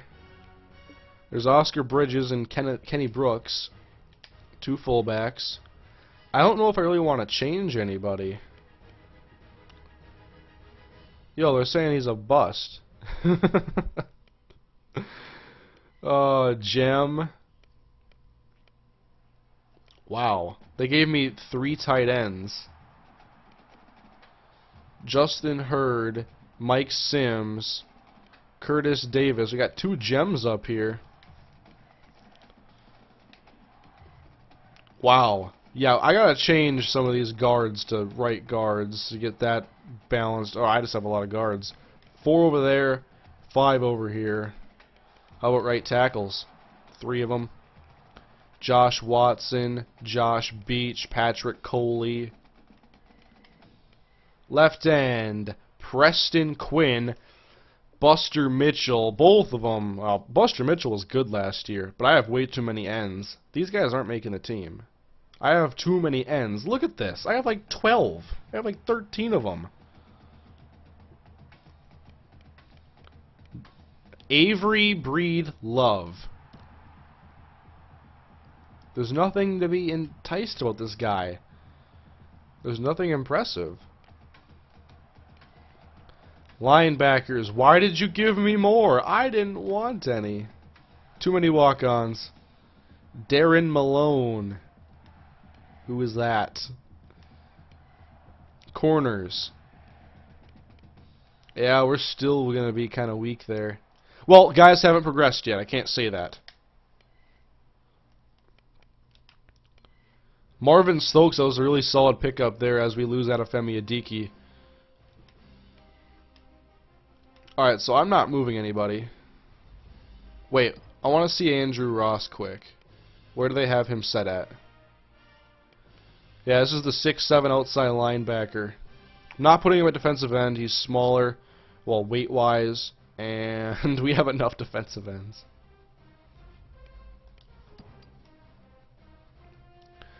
When you don't use 25 scholarships, they will add people. I didn't need 25 players. Alright, training results. This is what we all wanted to see. MrHurriicane, do you think they should add spring games to NCAA 14? That would be really cool. I would like that a lot. Be a good way to bring in the new season. Yeah, recruiting class, draft class, same thing. By the way, follow me on Twitter if you don't at twitter.com/MrHurriicane. Talk football and stuff with me. I love going on there and interacting with people. And I have 5,500 of you guys on there right now.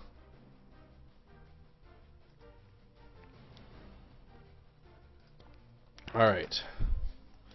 So training results. Last year we had 2 players of 80 overall.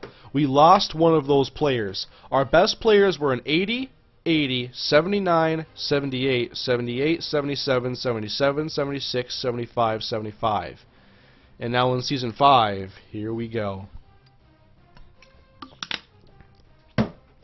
We have 6 guys now in the 80s. 6 of them. Quarterbacks, Eric Hancock, +5. Where did everybody improve? Accuracy, that's what I want to see. Anybody get better at throwing? Oh my god, +4 to throw accuracy and +1 to throw power. That's what I like. How about injury rating? How was Newton a 90? He gets hurt like every time I have him in the game. Halfback. Anthony Banks, Danny Moss. They're both going to be 76s as Danny Moss gets even faster. This is looking good. How about receiver? Oh, here's fullback. Guys get a little bit faster, a little bit more aware. This is awesome. Tim Whitaker, now in 82. Darren Rose goes up. Randy Jones, Robert Stanley, and Chris Woods. How about catching? Did anybody get better at catching? That's the question that I need to know the answer to. Yes, they all got better, and Whitaker had the team leading 9 drops last year. Too many. Tight ends got better, but no major receiving threat here. I had to use Trevor Stevens. He played the best. Offensive line. This is what I like to see. Got to get stronger. We have a 76 out there now. Everybody's getting better. Let me see how they're getting better at run and pass blocking. Yes, just +4s, +3s. Good stuff. Willie Kelly. +6 from Willie Kelly. This is what we needed from him. This is exactly what we needed. He started off really poor, and I had to bench him at one point. But he's gotten better. Right guard. A little weak there, but we'll live. We also have Jay Coley coming in. With Patrick Coley already out there. We're going to have a better line. Maybe not a great line still, but we're getting better on all fronts. Buster Mitchell. Oops, I got a text.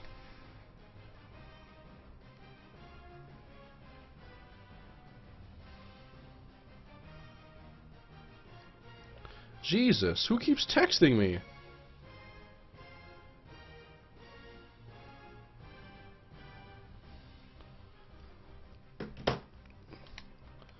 Alright, Andre Ross now an 80 overall.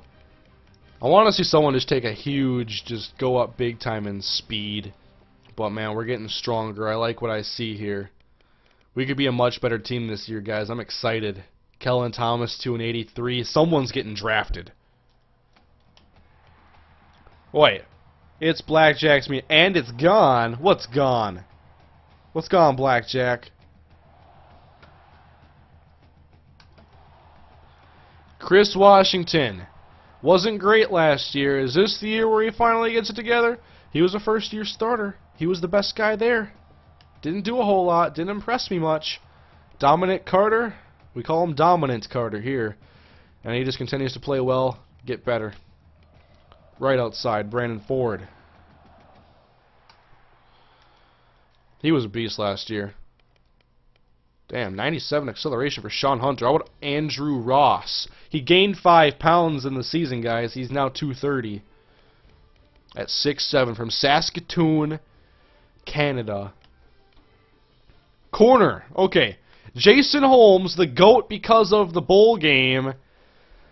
He's got to pull it together. He's now on the hot seat.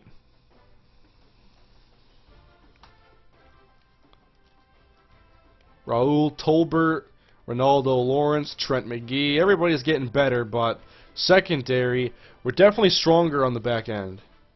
With Mike Butler and Dallas Johnson. And Marvin Stokes coming in too. Dallas goes up nicely. Kicker, punter. That's nice right there. This team rating-wise is much better.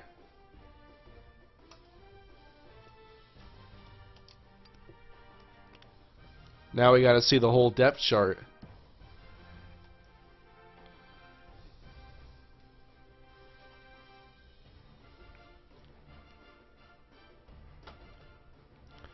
$692 viewers. I like it. Don't start Mitchell. He is a bust. Dude, did you watch him last year? Mitchell broke out a little bit. Alright, how many guys do I got to cut? 18! Because of all the walk-ons.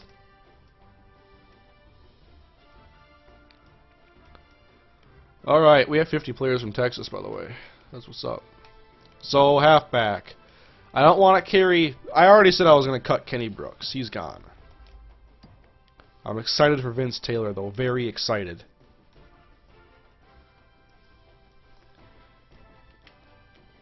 Fullbacks, I'm okay with 2 of them. We have 7 wide receivers. Someone may need to be the weak link here. And why is Anthony Walker here? I didn't... Oh, he was one of the... Guy... I'll never have a receiver 58 catching. You can leave. Tight ends, I don't need this many. I already recruited and scouted almost all these guys, and Curtis Davis was the one I wanted. So, Hurd from Lakewood, New Jersey. Sorry, but we didn't want you in the first place. We'll compare them. We'll compare who's good fast. Okay, Hurd isn't bad there. 59 awareness. How about his catching? 71. Nothing special. Bad route runner. He can jump for some reason. And he appears to be Just an average blocker. Yeah, we can do away with Justin Hurd. I didn't want him in the first place. Yeah, Banks is already a senior. My first wave of recruiting is already producing seniors. It's pretty crazy. I don't think there's a single player on here that I haven't recruited or had as a walk-on. I think all the original Roadrunners now are gone, with Kenny Harrison and Adiki leaving. Mike Herring and Jimmy Jones. Left guards, we have plenty. Melton, bye. Center, we have 2 solid centers now. One of them may have to play guard, which is not a bad thing. J.D. Richards is gone. Still got to cut 13 guys, though. That sucks. And I think I found where we're going to start trimming the fat here. Sam Harris. Defensive ends, I didn't want in the first place. We already had too many. Hunter Grier could be next. Avery Breedlove. Matt Barrett. Defensive tackle, I think we have to cut Terrell Lee, because he looks like a weak link. I redshirted him last year. Let's see his ratings. Yeah, nothing near 71 power moves and 79 block shedding for a guy who's 316. He's not as good as my other players. Left outside. Wow. Thanks for giving me these guys. Austin Alexander. Michael Hayden. Yeah. This is not Division III school. You can't play here. Darren Malone. Well, we'll see what else, because I only have to get rid of 4 more. So, okay, let's go back through. Quarterback, we're staying. And I know I want Vince Tiller to get playing time this year. He was my #1 recruit I wanted. And Oscar Bridges, I don't know if he's really going to play much. But if we don't have to get rid of him, I'm not going to. 6 receivers. Johnny Jenkins. Chris Woods. Robert Stanley. Darren Rose. Randy Jones. Tim Whitaker. I think I should redshirt Johnny Jenkins and go with 5 active receivers. Kind of wish I had more to redshirt there. I don't think I need to carry 5 tight ends. Mike Sims, I don't think I asked for you to be on this team. We have 4 tight ends, though. Mike Herring. Alright, Cortez White will drop. 72 of 70. Offensive line got a lot better. We have enough tackles, and this is a guy who was a walk-on. 1 more guy. I'm going to redshirt Josh Watson. No! I don't want to cut him. Redshirt Newton. Redshirt Jenkins, he needs it. Redshirt. Cut Jenkins, he has potential. I can always play him if somebody gets hurt, so I might as well put the red shirt on him and then just be like, whatever happens, happens. Oh, I can't do it here. I can only cut. Got to be careful. 1 more guy though. Hunter Grier. How many more ends do I have? I don't need this many. I have too many defensive linemen. My amount of defensive linemen is too damn high.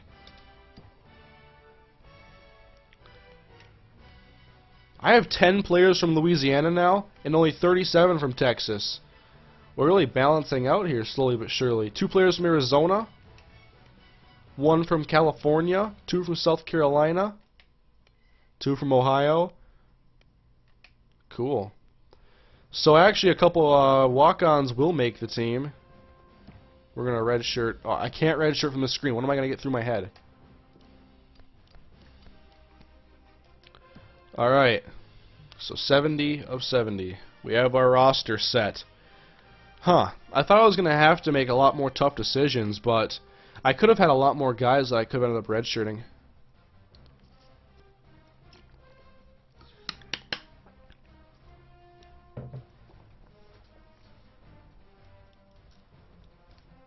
And now we got custom conferences.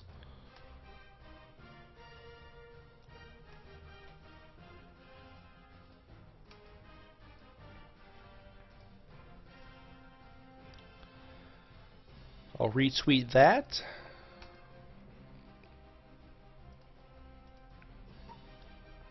And I'm approaching 37,000 subs. That's pretty sick.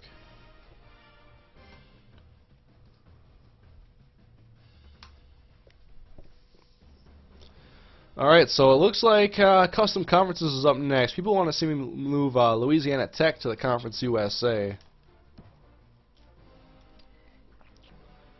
And we have an open spot, so why not? I forget where people said they were. Were they in the MAC? Or the Midwestern Conference? I don't know where they hide. The WAC? We're killing this conference big time.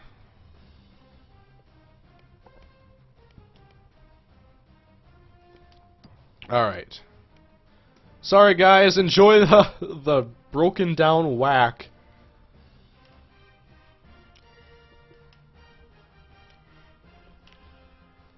And what else did you guys want to see me do?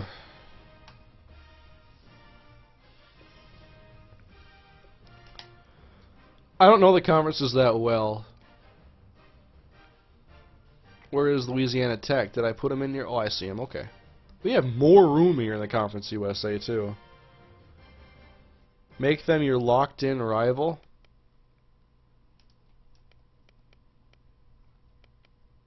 Technically, shouldn't I be in the West? And play against all those teams in Texas? There's only 4 of them.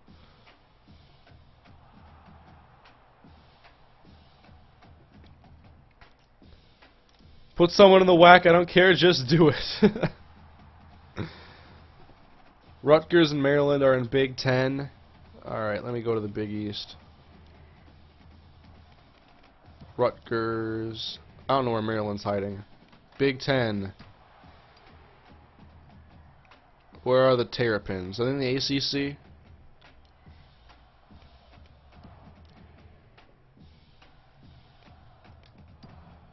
Alright. Take out ECU. Where should ECU be? Move to West? Yeah, I think that makes sense to move to the West. Although, whatever.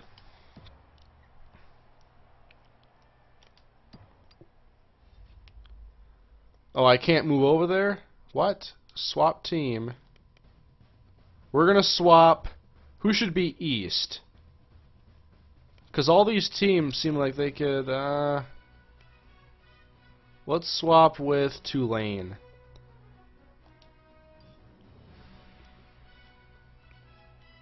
We're gonna hold down the West.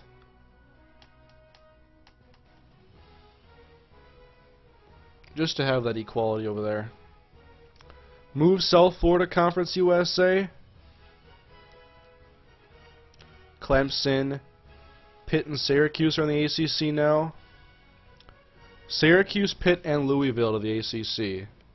So this is the end of the Big East.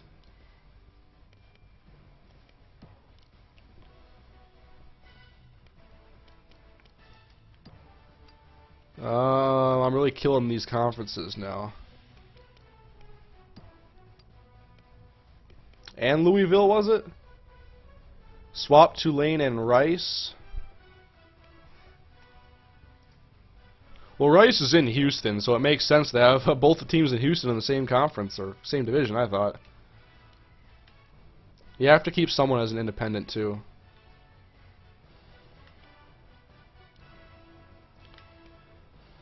Alright, it doesn't really matter anymore. I don't play most of these teams anyway. Let's just move on now. This is more changes that I've made in the past, like, 3 years on here.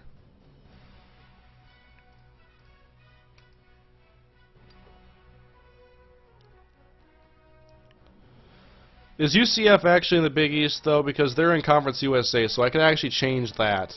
Let me look it up. UCF Big East.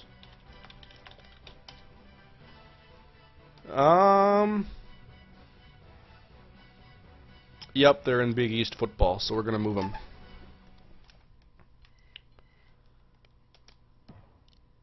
They were one of our tougher opponents, too.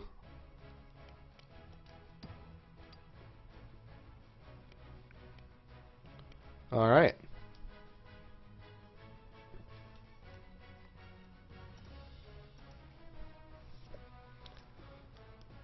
Alright, I think I'm done with custom conferences now. I'm advancing! No more!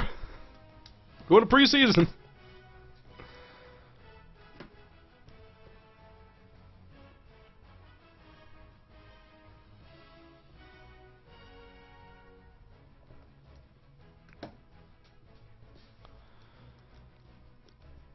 Tulane is going to the Big East too? Oh well, we're good.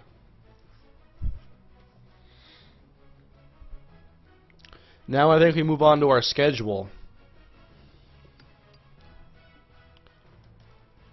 And recruiting board and all that stuff. Yes. Redshirt players. Let's just get this taken care of and out of the way. I'm not redshirting Vince Taylor. My plan is to get him some playing time. I almost want to redshirt Brandon Reese because I use Richie Battle more. And I am for now at least putting one on Johnny Jenkins. Oh. Could result in the player choosing to transfer. Alright, then just leave him there. Curtis Davis. I think we just gotta redshirt him for now. He could develop into season 6, but I'll hold off actually for now. Jay Coley, he can play early. Those guys can play early. Right tackle, Watson.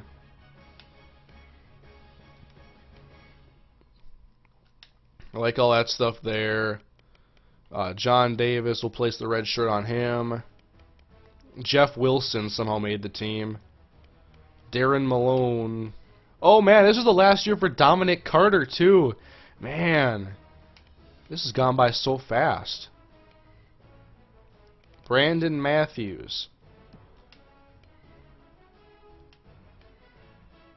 Marvin Stokes. I'm not going to redshirt him. He might get to play early. You need that third safety. That's solid. Do we have that third safety that's solid? Yeah, Trey Moore, but I think I'm good with the way it is now.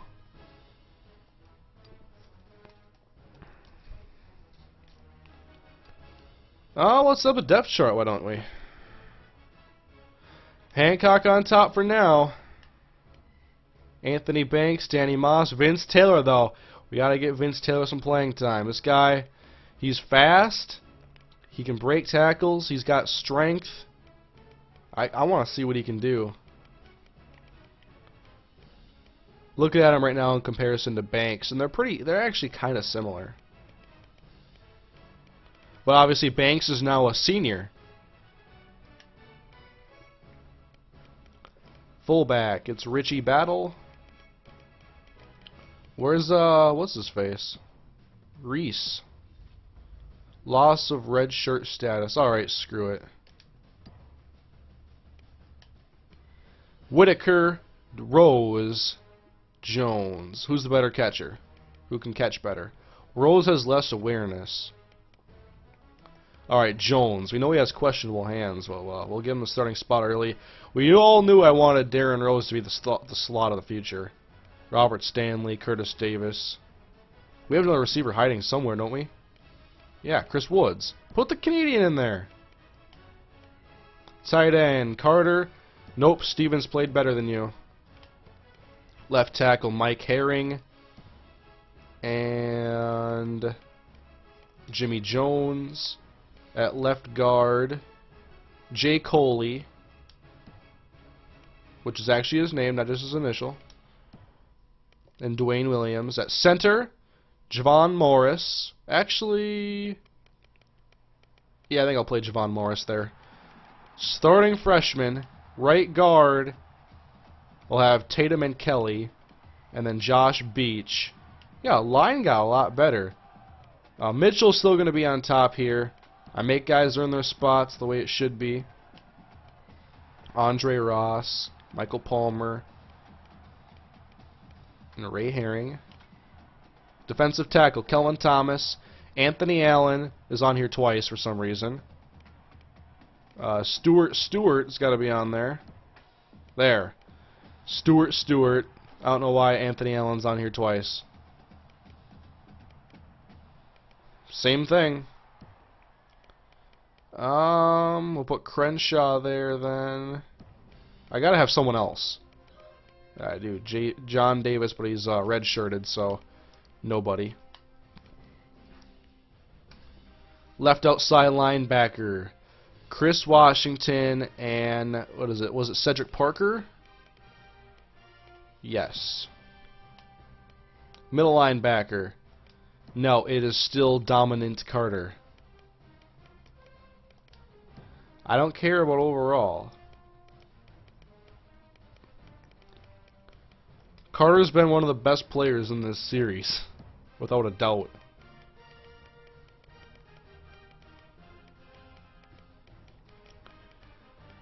Malone's red-shirted, never mind there. Right outside, Brandon Ford, Sean Hunter, and Andrew Ross. Corner, Kyle Nichols, the All-American. The second teamer, I think it was. I know he was all-conference. Jason Holmes, A.J. Brown, whom I redshirted last year. Trent McGee, Trey Mohair. I have another corner hiding somewhere. Ronaldo Lawrence, what I thought. Mike Butler, Trey Mohair, Dallas Johnson, and Marvin Stokes. James Benson, kick returner. Earlier we're going to put Vince Taylor out there with Danny Moss. But how do you put a guy over an All-American? You don't.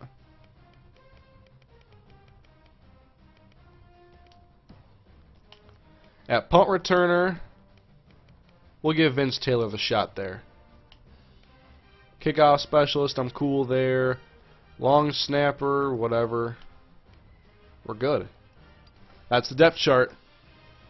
Haven't changed any appearances or anything yet. I did a lot of that last year. Change Vince Taylor to number 4. Need to put Jenkins at wide receiver instead of tight end. Well, he is at wide receiver. Isn't he there? I didn't redshirt him. Let me see here. Wait, how would Jenkins fit in as a tight end, though? Well, it wasn't he really small? Wasn't he skinny? Yeah, he can't play there. Forgot all about Johnny Jenkins. 6'5".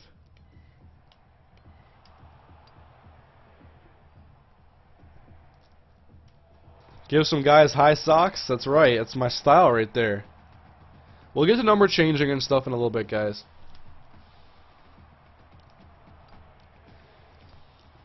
Custom schedules, everybody wants to see that. What's redshirt?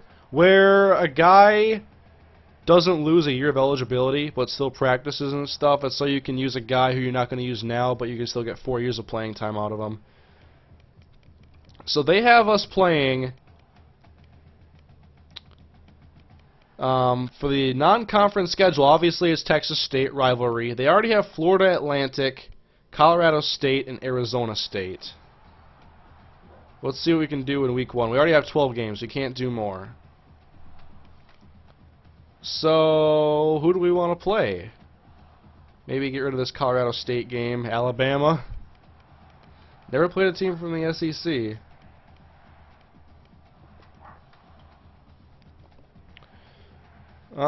Where's the corner from Hawaii? I don't know. I'll have to look at the roster again to find them. Maybe we could go look at some rosters and see who we kind of match up with equally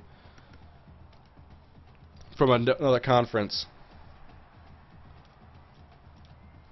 We have like 6 guys in the 80s, just remember that. Alabama. Oh, yeah, they'd still kill us. You got 2 centers that are 99 and 96. Yo, never mind, this team is still stacked. Wow. They are still strong. Wow. They had 14 guys get drafted. How is this possible? I have a lot more defensive depth than they do. They have like 6 middle linebackers. Like 9 corners. 99 speed. Why? Damn, they're still good. Not playing Alabama.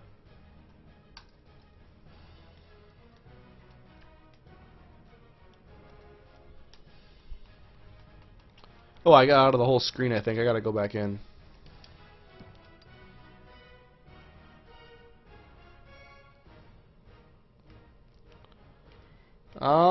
How's Arizona State? They're better. Auburn. And we're not gonna play them. Too many 90s. Baylor. That's interesting. Cal? Zach Klein. Colorado State they had us playing. Hey, they got a nice roster. How's Florida doing? Not as elite as Alabama. Oregon, please. Penn State, Colorado, U of M, Indiana and UCLA. Florida Atlantic. Teddy Thompson. We have a better roster than them. Florida State. One of the, maybe next season. Georgia. Hawaii.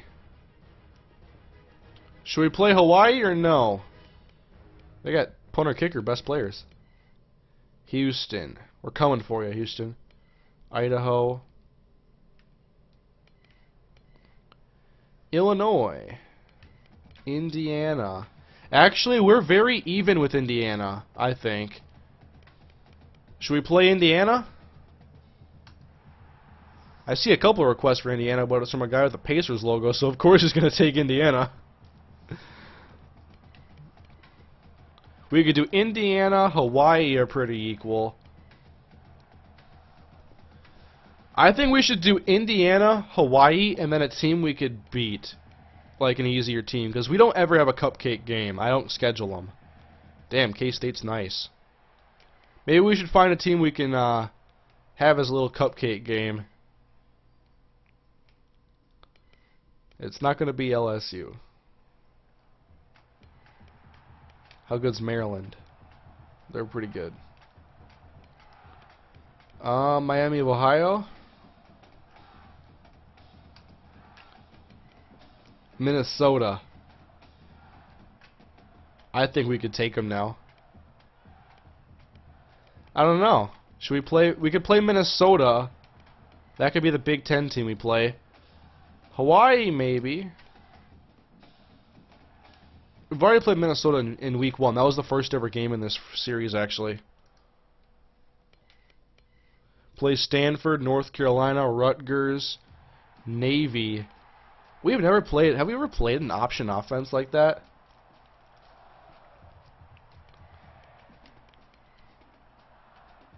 Yeah, Pat Tillman. Wow, that's a huge coincidence there.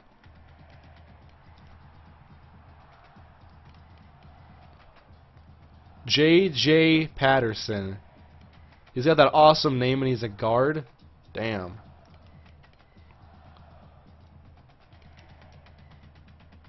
Northwestern was last year. Notre Dame.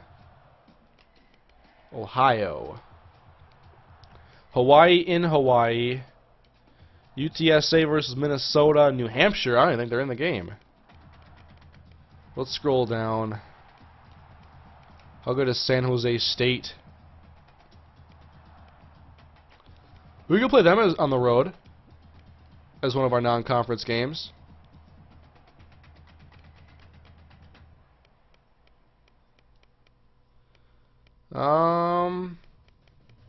Anyone else?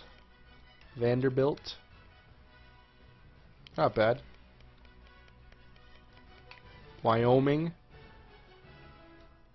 Well, they're okay.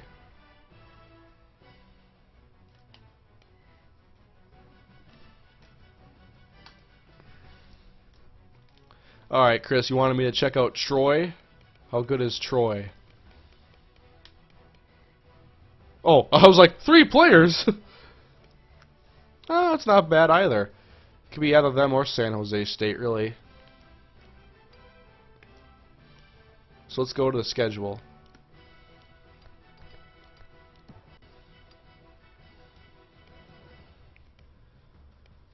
I want to play a game in week 1. We never actually end up playing one, I think, because we always end up just starting in week 2. Strength of schedule F. We got to get that strength of schedule up, guys. It's got to get better. So who's available here? Hawaii, Troy, Minnesota. Well, that's why we don't ever play in week 1. Nobody's available. Pitt, the rematch. They ever do that? Oh, that's rough. Do we want to play a week 1 game against one of these schools? Or just wait till week 2?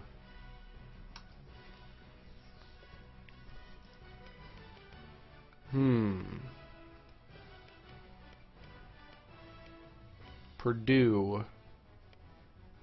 Syracuse. Let's see how good Purdue and Syracuse are. How do we match up with them?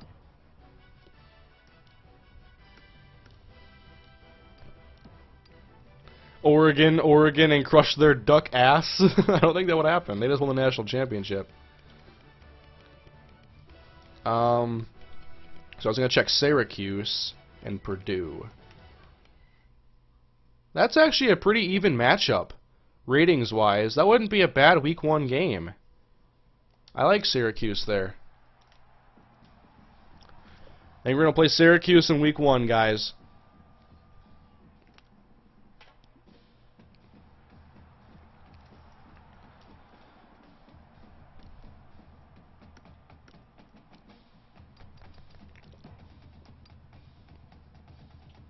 So, Syracuse. Let's open at home. I want to open at home. Week 2, I was talking about maybe Hawaii. And they're available. So we can go at Hawaii there. Then we can play a team like Troy here. At home. Syracuse, Hawaii, Troy, then go ECU, Tulane, South Miss. This is our Conference USA schedule. And then Texas State to end the year. What do you guys think of that schedule?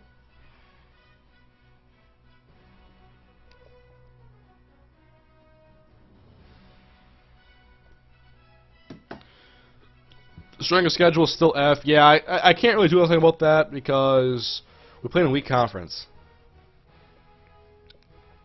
I'll be right back, guys. I gotta go to the bathroom quick. Talk to the chair. Let me know what you think of the schedule in the comments.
I'm back.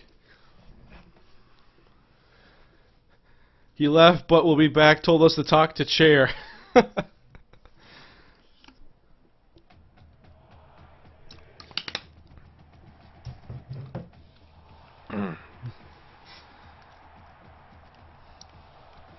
Let's see. What could be in place of Troy, though? This is the game I'm not sure about playing. Someone said to play a ranked opponent.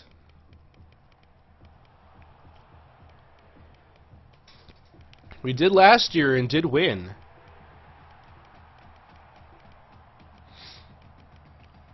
We could play BYU, not Alabama.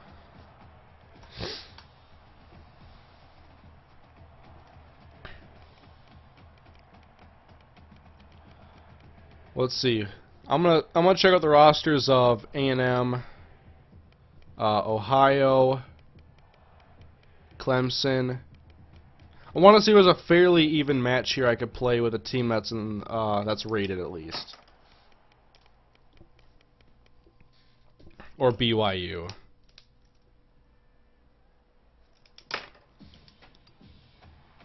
Syracuse, Hawaii, and then go with a ranked team. I lost a bunch of viewers while I was gone. Come back.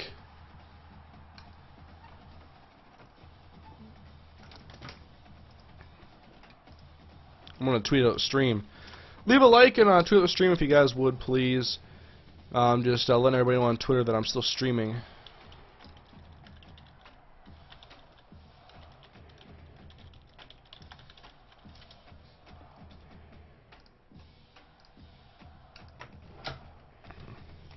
The chair has very nice arms, MrHurriicane. Indeed it does.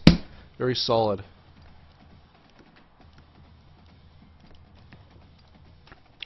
You're probably going to have to play a team that's better than you. Yeah, I expect that if I'm going to play a ranked team.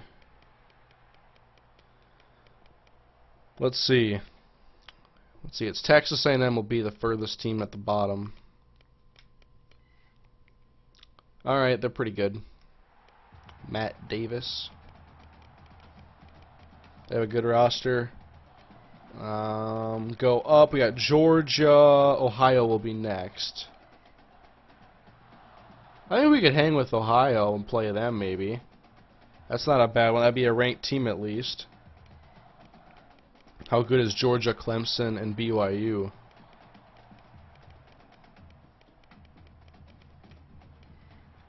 Georgia's very good. Clemson, still very good. And BYU. They're good too.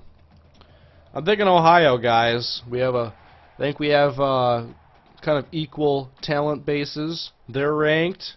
We've never been ranked.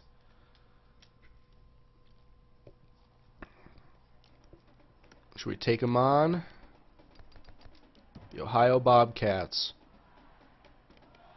We could do it on the road, too.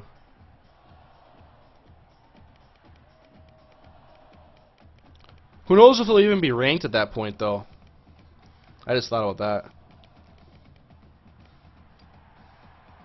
Oh my god, that made our strength of schedule a C- all of a sudden. Well, it's also because we play a weak team in Texas State.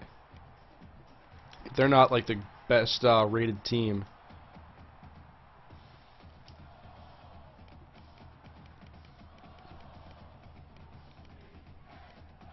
Syracuse, Hawaii, and Ohio. I like it. We got a team from the East Coast, a team from the far west, and a team from the Midwest.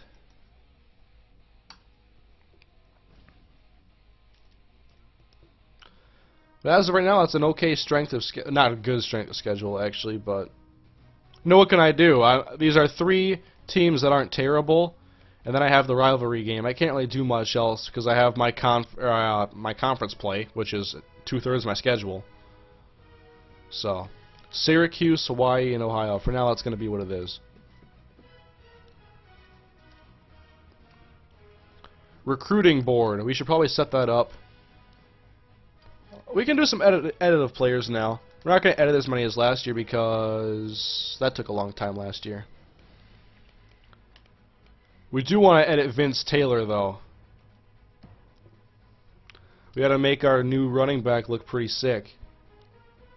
And right now he doesn't look cool. Is #1 available? Does Vince Taylor deserve Cam Jones #1? What do you guys think? Should I make him 7 feet? No, he's staying at 5'11".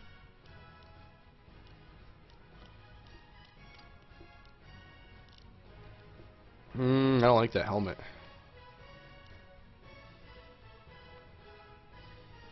Alright, that looks better. I want to give him a visor. I usually don't give skill position players visors, but I'll let it slide.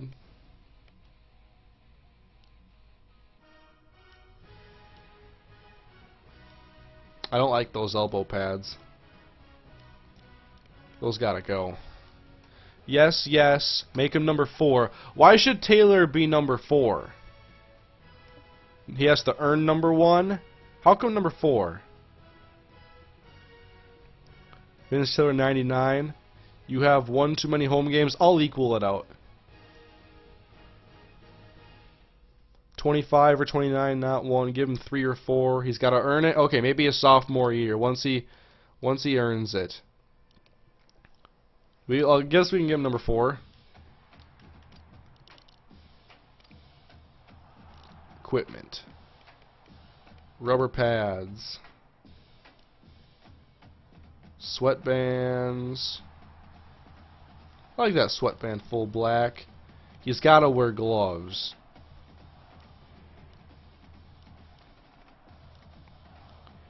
Super bad team color. The Vapor Jets. Actually, those super bads aren't bad, but the Vapor Jets are just too good. Especially with our color scheme. Bicep bands. What do we got for forearms? Oh, it's just bands. The socks, though. The high socks.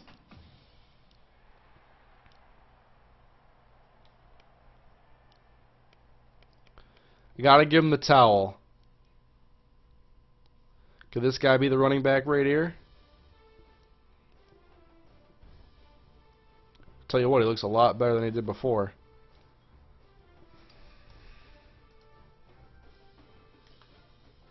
Give him Okacha's number. He's got to earn that one for sure. Who else is new that I should edit? What does Johnny Jenkins look like?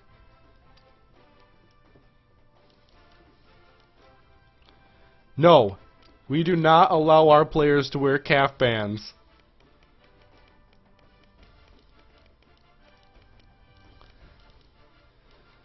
No. Not happening. I'll let you tape your ankles. Ankle brace. It doesn't look that nice. We're a knee brace while playing receiver. He's got to wear gloves.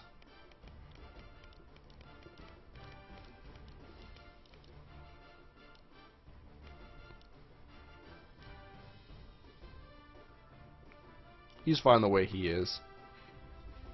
Oops. Gotta hit start.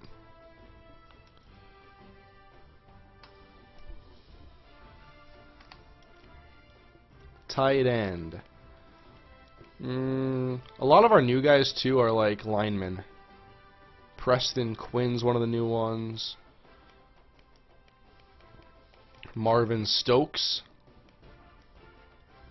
The 6-foot safety. I wonder if I could play him at corner.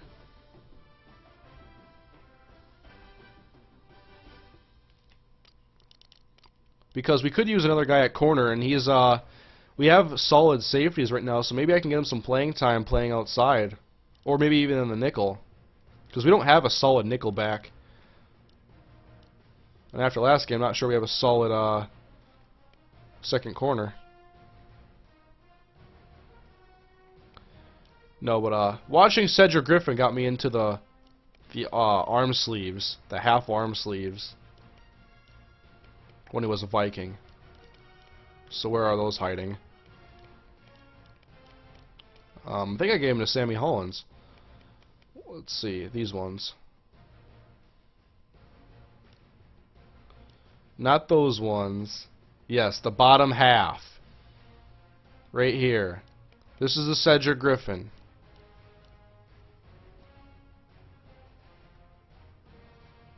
Does it look better as black?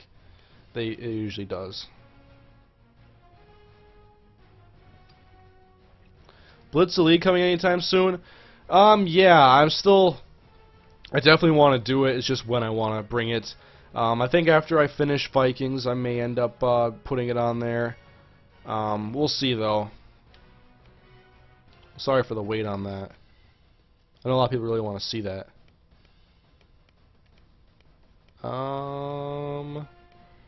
Maybe Preston Quinn?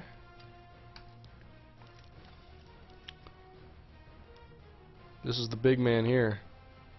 Damn, look at those calves. This dude's got calf implants. This dude is big. I think he can rock the calf bands. Is he allowed to wear them, guys? What do you think? I'm going to give him rubber pads on the elbows. I don't know. He's got big arms, too. Maybe we should just put nothing there and let his arms stay exposed. He looks like a beast. I want to give him a really messy cage. He has a halfback cage right now. I just want him to have, like, the Justin Tuck face mask. Half cage, full cage. Boom, look at that. We're going to give him the taped fingers.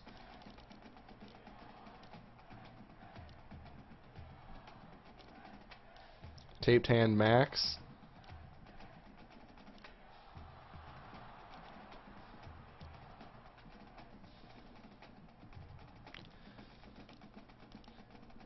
Yeah, that looks violent. Preston Quinn. No calf bands allowed. Shouldn't he wear knee braces? I've never put a knee brace on a player.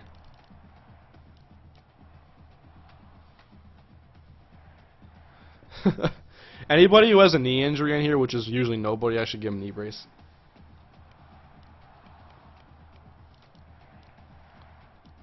You have to earn the calf bands. This is one big dude, though.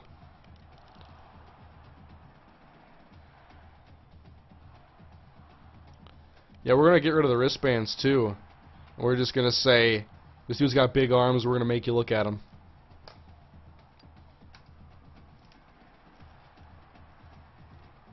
Give Quinn a cloudy visor.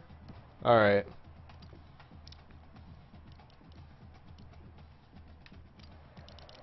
Can you change the color of the visor? I didn't see before if you could. Okay, you can. Dark Oakley. Dark Under Armour. Is there an amber one? I think Madden has more options. Yeah, I can just give him a dark one.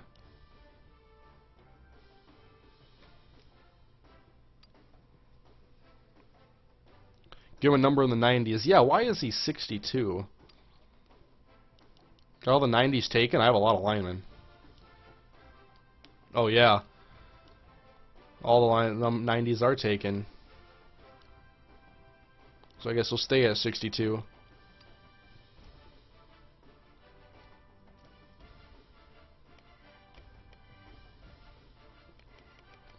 I think that's enough editing, though. We don't have a lot of guys to edit this year, not a lot of skill position guys.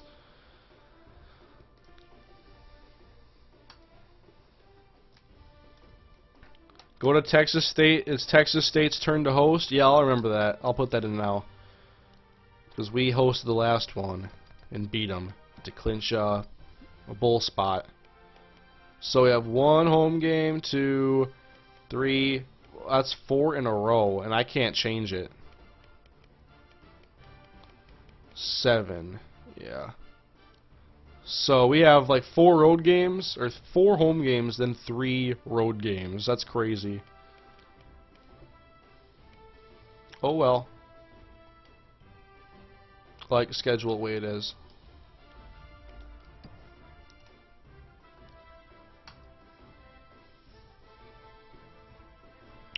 Why are you allowed to give linemen the number 1? Aren't those reserved for quarterbacks and kickers? I don't think in college it matters. You have like kickers who are like number 99. You got like Reggie Bush, who was number 5. A lot of guys, and it doesn't make any sense in college half the time. So I think now we have to set up the recruiting board.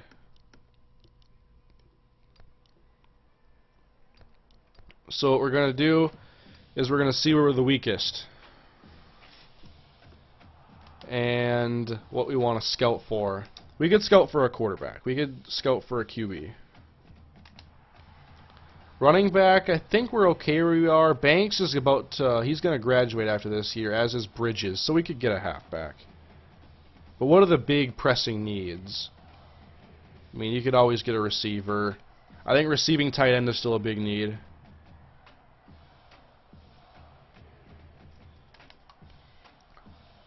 We have some solid young guys in the line. I like where we're going here. Even have a couple guys redshirted. Defensive line, I'm still pretty confident there. Even at defensive tackle, have depth. Outside backer, we're really good there. I have to see how many seniors we have too. Corner, we need impact corners.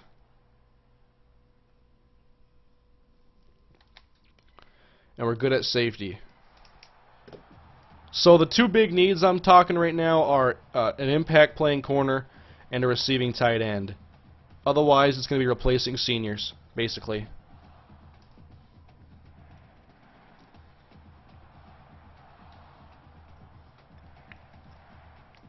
Why aren't you redshirting Vince Taylor? I wanted him to play this year.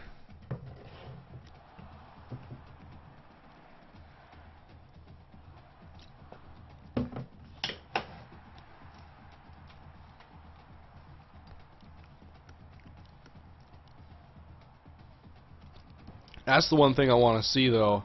Skip to recruiting. How many seniors do we have this time around? I know Dominic Carter, Mike Butler, Anthony Banks are three of them, and Kyle Nichols. That's four. We're going to need definite cornerback help with Nichols graduating. Make Newton a punt protector. Why do you like tall corners so much? Because that's the best way to match up with a tall receiver. A carbon copy of that receiver.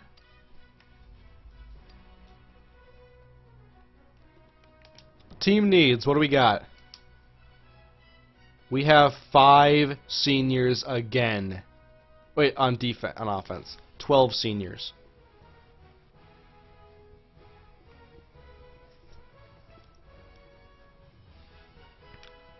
So we're graduating 2 running backs, 1 wide receiver, 1 tight end, 1 guard. On defense, we're graduating 1 defensive end, 2 outside linebackers, 1 middle linebacker, Dominic Carter, a corner, Kyle Nichols, and 2 free safeties. I'm going to go back to the roster, guys. I want to see how many starters are going to be gone after this year, so I can get a good plan for the offseason.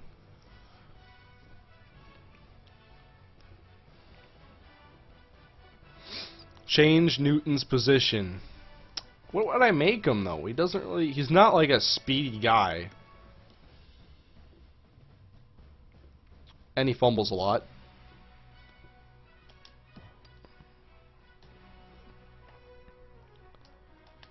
So we're graduating at starter. We're losing our running back. We're not losing our top receiver. Who are we actually going to lose? Oh, Robert Stanley. He was a JUCO transfer, I'm pretty sure. We're losing our starting tight end.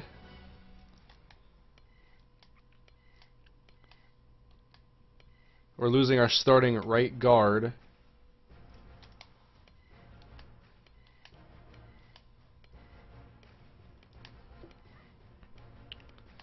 And middle linebacker. We know that. We already have the replacement. We already have the replacement there in Kyle Jones. We're losing our starting cornerback. One of them. And our starting free safety. Both of them, actually. Top 2 guys. Or only 2 guys, maybe. So we're going to graduate 3 starters on offense and 3 starters on defense. That's manageable.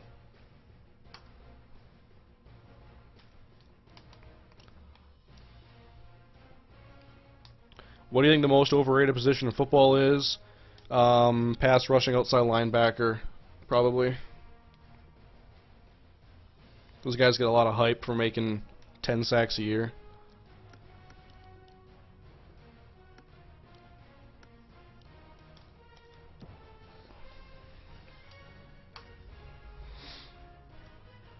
Alright, so cornerback, top priority. Middle linebacker is solid.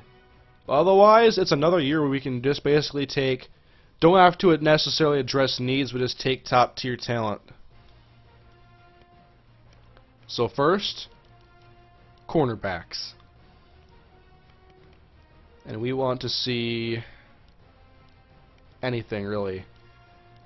I'm willing to go any state. Nice UTSA shirt, thank you. I had to bust it out for the live stream. Had to do it.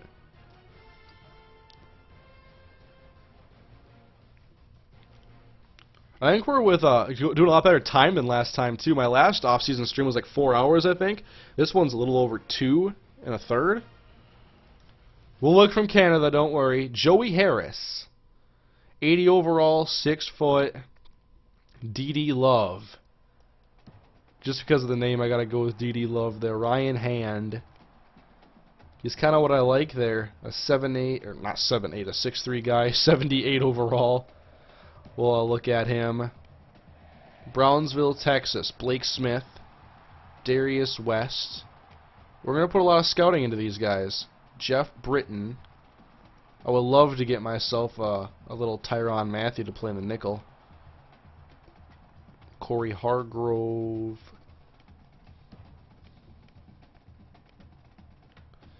Matt Gilbert.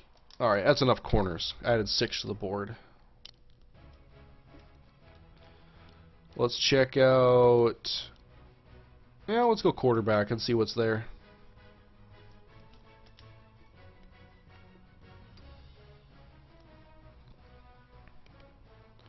What's the top guy? Martin Williams from Hershey, Pennsylvania. I like me those tall pocket passers now. I'm really opening up to them. Nick Vogel, Richard Hunt, Jonathan Williams. 6'1", 185. Joe Sanchez. I don't want Mark Sanchez. Jay Newell. As a scrambler. We'll scout him. Joe Phillips. Charles Jones. Now we're going with lower rated players off the top that they're saying. Scott Mason.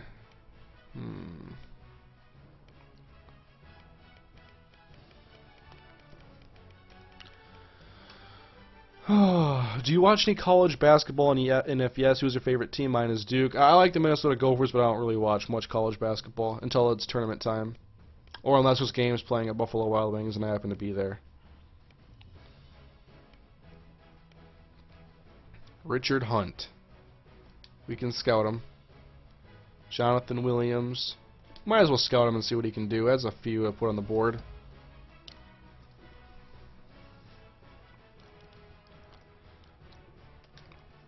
I want wide receiver. I just need speed. I think I have enough physical guys, actually. Give me speed.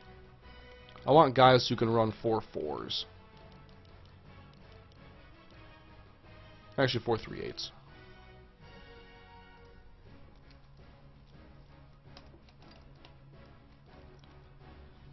Dominic Larkin. Luke Griffith. Joe Wright. 6'5". I'm interested. I've never had the big, tall, deep threat. Robert McGee. Is there a slot guy in here? Quentin Anderson. Let's see what he's got.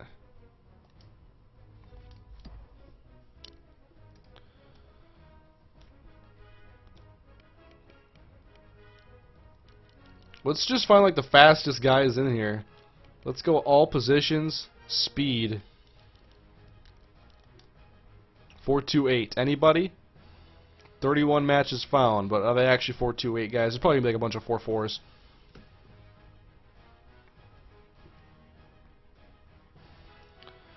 Josh Johnson, athlete. I'll scout him. Ryan Dawson. Joey Harris. Luke Griffith. MrHurriicane, why the tall quarterbacks? Because usually they have the skills to translate to being a deep throwing pocket passer. Look what Hancock is. Curtis Mills. Frank Brown. Frank. I would love a guy named Frank that runs a 4.3. I have a couple athletes on there, so you guys will want to see athletes. I got some athletes. Athletes. Yes, I need tight ends. Thank you for reminding me. Chris the dog.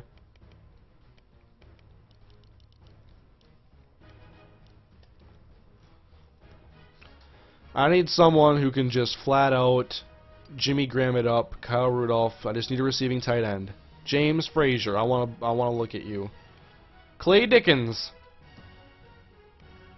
Jason Cox. Nate Rogers. And we'll go Aaron Bates. Although he's a 59, I'm not sure he's what I want. We'll go with those top 4 guys.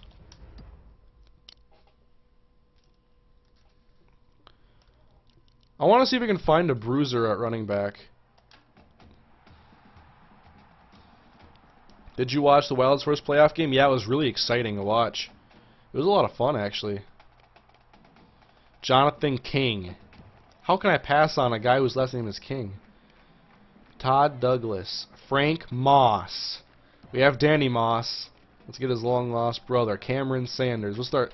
A lot of the power backs aren't rated that high because they usually don't have high speed, acceleration, elusiveness. Those ratings all get knocked down, and so they're lower rated.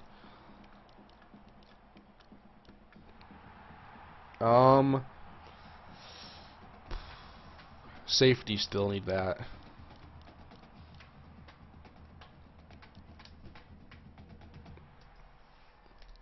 Is this recruiting for next season? Yeah. It's we already have our class set for this coming year. Jason Hall, Joey Stewart. I want a hard hitter. Jason Blanco, Craig Buchanan, Jake Robertson, DJ Gatewood.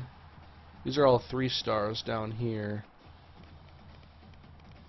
Look at the top guys. We have 24 guys on our recruiting board now. We don't need a ton either. We gotta show love to our friends from the north though, Canada. They breed them big, like I said. Only 5 dudes. Come on, Canada. We need some talent. Jay Ginn. Need a corner. Terry Reed. Justin Parham. Zach Green. Where are the big defensive tackles that I was scouting the first time we dipped into Canada?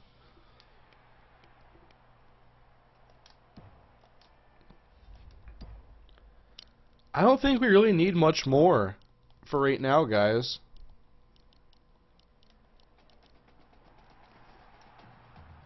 Oh, you guys want to see the top overall, guys? We'll go to the Spark 100, how it goes. Eddie Bates, 86. Sure, let's take a shot. John Jennings, a 5-star tackle prospect. Martin Williams, a beast. Dustin Barclay, Kevin Newsom. Let's see what some of these athletes. Tim Torres, Mike Bell, and John Jennings.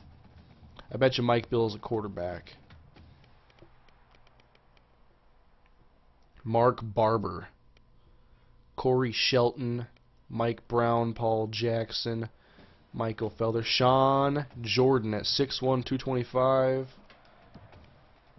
I'll see what he's got. I think we have enough guys now, though. 28 seems like it's going to be enough anyway. 20 hours to scout. What does a pipeline state do? It makes it easier for you to scout them, basically.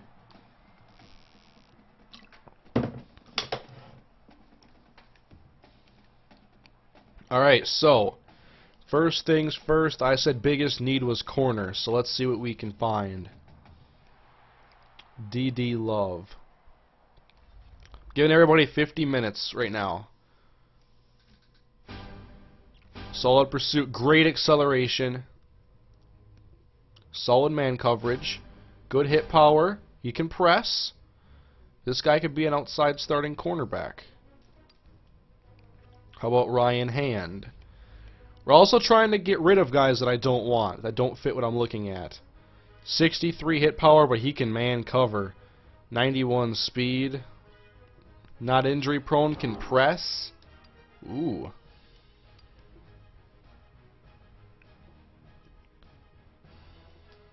Blake Smith.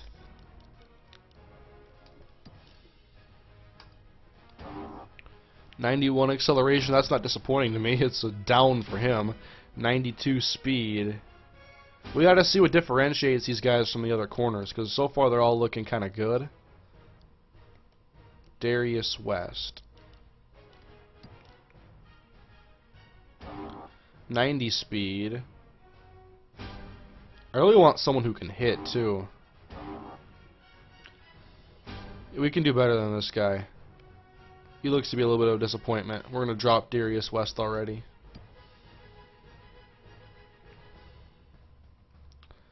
Alright, this is one of the guys who could be my Tyrann Mathieu I'm looking for. 5'11", 185, a hard hitter.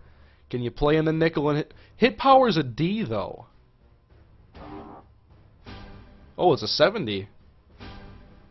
This guy? Oh, you can't tackle as good as I want you to. May I have to continue scouting those nickels. Let's see Corey Hargrove.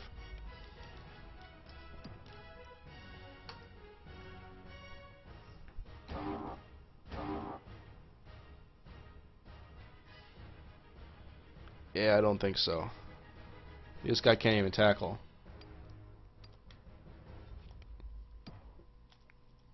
Why don't you look at guys who are interested in your school? I could do that now. Let's see who has UTSA as their top school. Probably like 12 schools.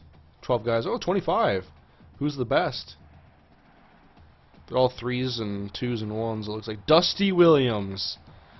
We'll put him on there. James Joyce, Jeremy McFarland, Ryan Johnson, Chris Beck, Lewis Massey, Dennis Williams. A lot of 1s. Anthony Anderson, a 5'11", 190-pound quarterback. Kevin Watson, Albert Miller. Top guy that was Dusty Williams.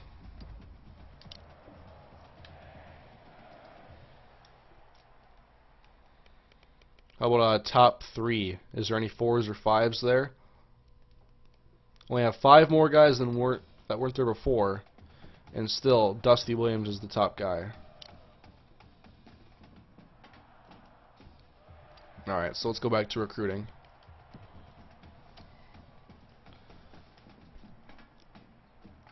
You guys want to see me scout those athletes a little bit? Josh Johnson. Alright. Okay, he's not a corner. He's not a quarterback. He's got good acceleration, good speed. He can catch. He's a receiver.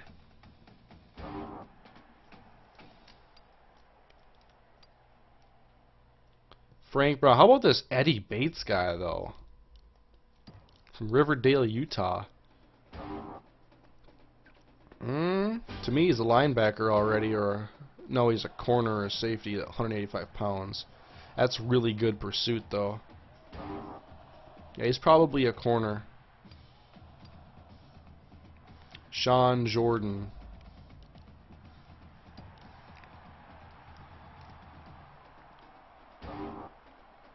Okay, he's probably an offensive player with that spin move and stiff arm. Probably a running back at 6'1", 225.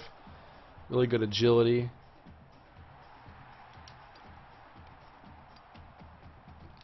Alright, well there's that.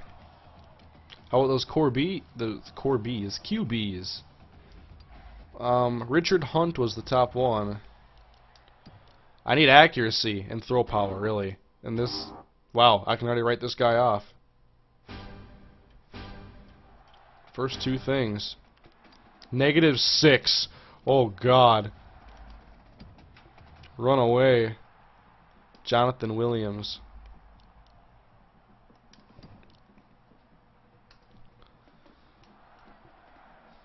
Don't let me down, Jonathan. I know you're not going to be a dual throw at 57 acceleration.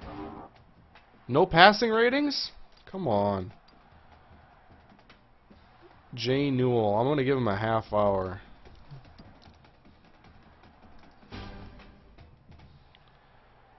Well, I think he's going to be able to run a little bit. Injury, though, that's kind of low. That's kind of Newton-like. Even though Newton's is actually okay, but he just gets hurt anyway, so he's injury-prone. Yeah, I'm just going to get rid of this guy because he's a scrambler that's injury-prone. I'm not interested. A lot of halfbacks here. Curtis Mills. Let's try to find those more important positions first, like free safety.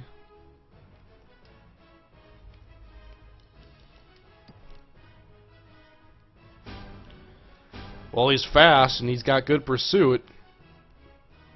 Poor man coverage. Don't put him on any tight ends. He's basically fast. That's all we see about him so far. I don't see what's going to make him a good player yet.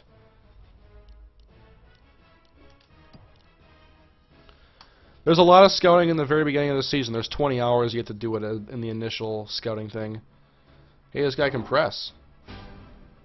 Okay zone coverage, and he can hit. I want a hard-hitting safety. Craig Buchanan, are you good enough to make this team? You're agile. That's nice. Decent hit power and good tackling for a defensive back.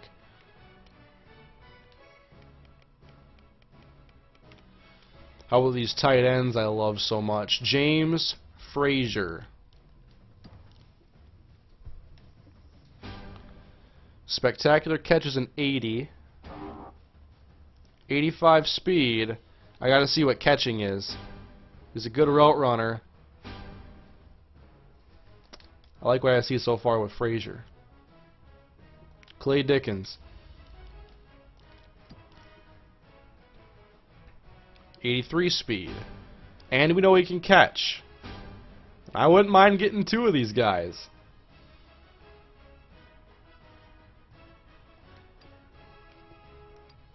If I can get a balanced guy too, that's a receiving guy that can still block in the running game, I'll be excited.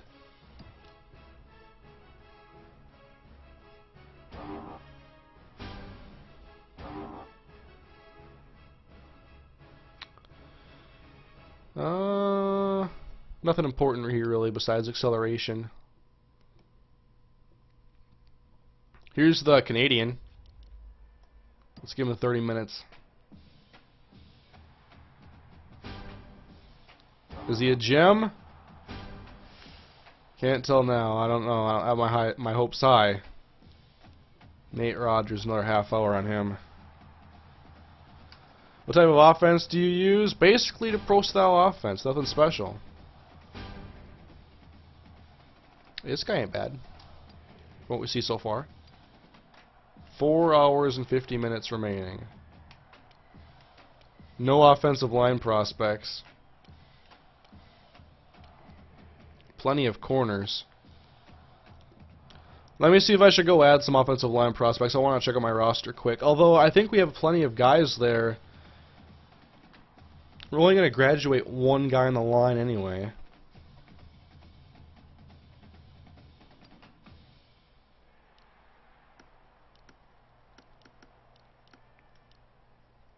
You see my depth chart. Actually, need to see my roster because it'll show my redshirted players too.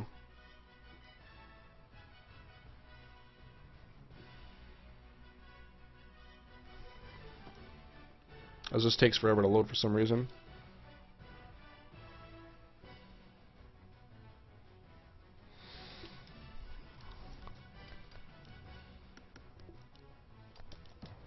So what do you guys think of the team this year? Think you're going to have a solid team, better than last year? Are we going to go better than 6-6? The roster, I think, is surely a lot better.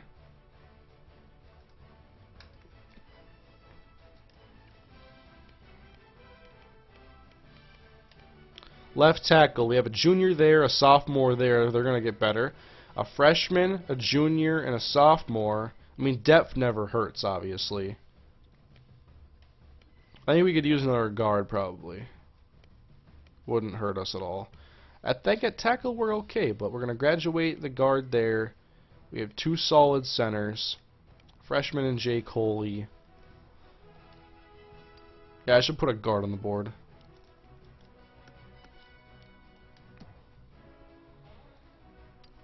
I don't use sliders in NCAA. I just play on Heisman difficulty. 7-5, 8-4. Heck yes, we went 6-6 for losing all those starters from the team's first year. We're gonna do great this year. Bold prediction: 10-2. Double-digit wins for the first time. You're saying?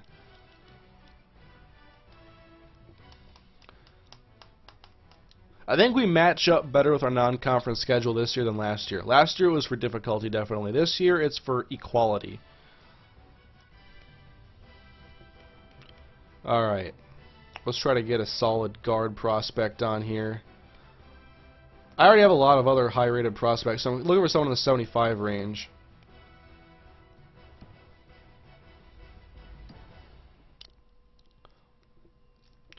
Yes, you will win conference championship. I'm new to watching this. How were all your seasons from first to last by record? Okay, help me remember, guys. I think I went 3-9, 3-9, 8-4, 6-6. I think that's how it went. And this year we have the best talent we've ever had in the series, really.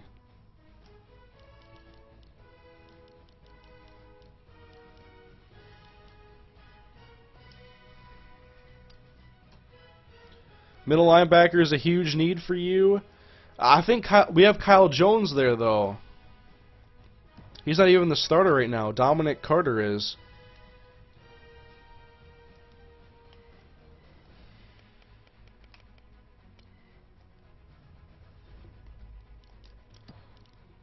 Alright, Gary Boyd. Ooh, C's. I think we could do better than this guy. He's a balanced guy. 75. He's a decent prospect, though. But is Jeremy Harvey better? From Chico. I think he is. Yeah, he's a lot better. I want Jeremy Harvey. We got +3 on him. He's looking better. Depth at center. We have the depth at center. We have a sophomore and a freshman who are both are like our 2 highest rated guys on the line.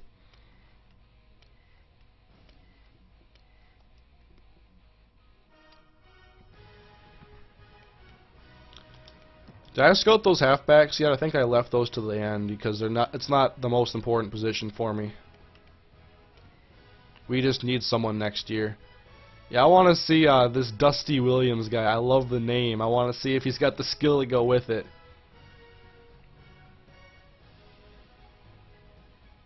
If he's got speed, 84 Excel. He's got a stiff arm. Now let's look at Jonathan King. Power back at 5'10", 219. I like him to add 10 pounds and then call him a power back.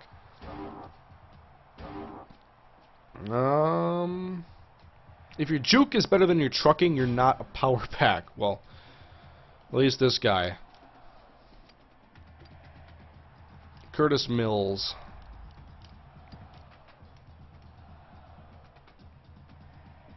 Okay, stiff arm. Nothing important right here. Bad break tackle. Good juke. I need speed and excel. Frank Moss, the power. 200 pounds, though. 202. No, I'm taking you guys off my board. I'm going to go find me a 230 to 240 pound running back.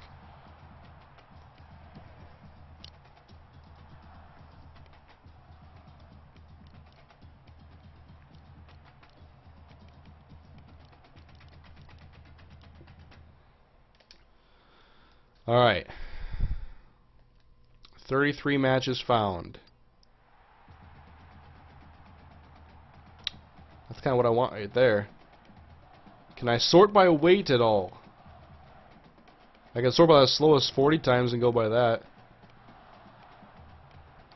There's got to be a power back in here that's bigger.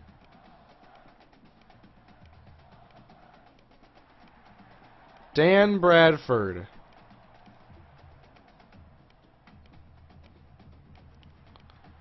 Now we're going into the super low rated guys.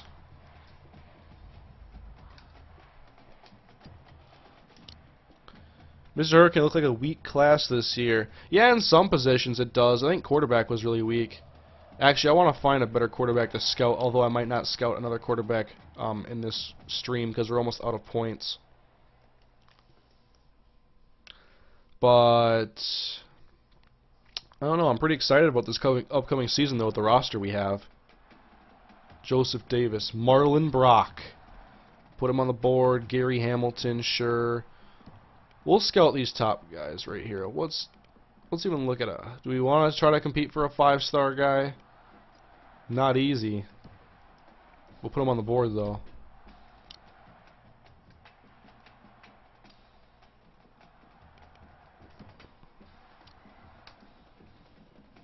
Find the best fullback you can find and then convert him to a running back. I have 2 fullbacks. I could probably convert one to running back. Brandon Reese is the one I don't use. Let's go to receiver. Joe Wright with the rest of the scouting. Oh, I only gave him 10 minutes. I want to give him an hour. Oh my god. I hit left to make it 60. Frank Brown. You get the rest, Frank. Will be a blessing in disguise. I think he's a defensive player. With good catching. No, actually he's an offensive player. I was looking at block shedding as like break tackle. Never mind. He's probably a receiver. 58 carrying though, that's going to scare me. Thoughts on Evan Newton? Will he stay a backup quarterback? What do you guys think? Should Newton start? Should he be the second string guy? Let me know.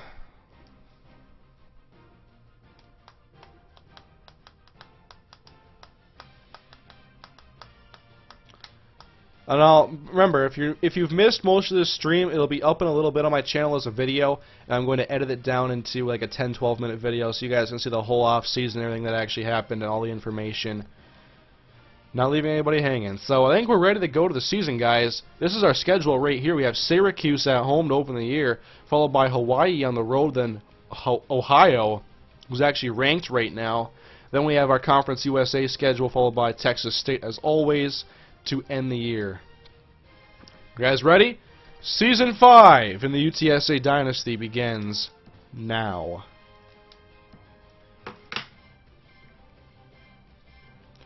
Hancock, are you kidding? He should be second string, start, get the Canadian, put him in on option plays. Newton is Wildcat quarterback. Newton is fragile and has butterfingers. Newton should start. Hancock for Heisman. How many 80 overalls do you have now? I will show you. I think I have like 5, which we only had 2 last year.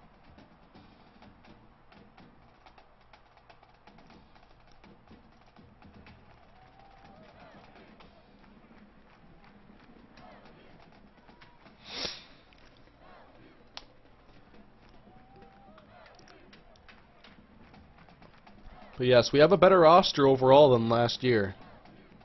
We were able to go 6-6. I think that our roster is better now than it was 2 years ago when the team went 8-4. We had some really good talent on those teams, though. We had guys like Cam Jones, Nick Johnston, Darian Starling.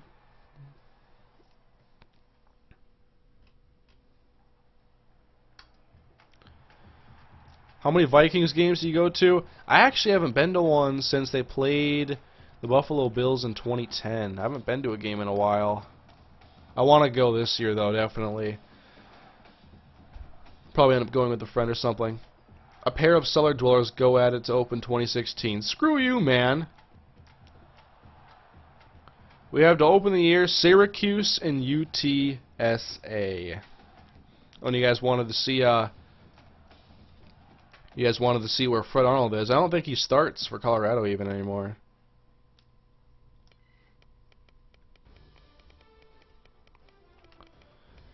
Middle linebacker. Yeah, he's second. Borderline third with John Stewart. So that's why I kind of ended the whole Fred Arnold rivalry game because, well, the first year we did it, the only year, he started and he had an intercept. He had like 2 picks in that game, and then he got hurt, and then we never saw him again. All right, guys, Syracuse and UTSA. I'm not going to play week 1 on this stream, guys. That's one of the things I got to work on. But yes, this is actually really good timing. 2 hours and 41 minutes. I'm going to stop the capture here in a second. But yes, there's the offseason, guys, for Season 4. Team got a lot stronger. Some exciting freshmen to watch. Vince Taylor is one of them. Patrick Coley at guard. Preston Quinn.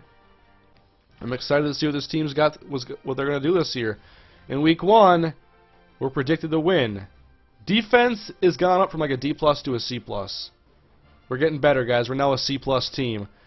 And they're saying we can beat Syracuse. Alright. Well, guys, thanks for watching. It was a good time as always. I love doing off-season live streams. They're so much fun. If you would like to, link in the description to check out my Let's Play channel. I have some Lego City Undercover up there. It's a really good game, by the way, guys. You gotta check it out if you haven't yet. Gears of War Judgment. I'm posting a video probably as soon as I get off here. I'm gonna have a video go live because I have one ready to go, and I'm doing some really cool stuff there. That's for you guys who are fans of not just sports games. If you like shooters and other games, go subscribe to my Let's Play channel in the description. You can get $5 off your order of Gamma Labs. I love the G Fuel. I like the lemon. I think lemon lime has become my favorite flavor. Actually, I drink it like every time now. But yes, you can get $5 off G Fuel and other Gamma Labs products at their website. Link in the description below. Use the coupon code CADE at checkout. But yeah, check them out. They had some good stuff over there, and I like it a lot. And follow me on Twitter. Twitter.com/MrHurriicane. Facebook.com/MrHurriicane. And know when all my videos come out, all my live streams. That way you always know what's going to happen, when it's going to happen, and you can interact with me on Twitter. I always talk to people on there. I always have Twitter up on my computer when I'm working on stuff. So, thanks for coming, guys. Really fun time with you again. Remember, links in the description, all that stuff I talked about before. But yes, I want to edit this video down into like 10-12 minutes, post it on tomorrow or Friday for those who don't want to watch a 3-hour live stream. And then we're going to get into week 1 probably next week. I'll probably be ready to get into it next week. I don't plan on doing an intro video like I've done the last 2 seasons. We don't have as many freshmen that are going to make a big impact this year. I may show a little bit of something, but it'll be before the week 1 game in that same video. So, week 1 is up next, guys. UTSA and Syracuse to kick off Season 5 in the UTSA Dynasty. Thanks for watching, guys. I'll see you later. Not sure what I'll post next, but maybe tomorrow some Raiders of the off-season edited. I'm not sure yet. Maybe I'll go Raiders. I gotta play that still tonight, but see you guys. Good night. Oh, and then someone just asked, nobody got drafted. We gotta change that this year from UTSA. Alright, guys.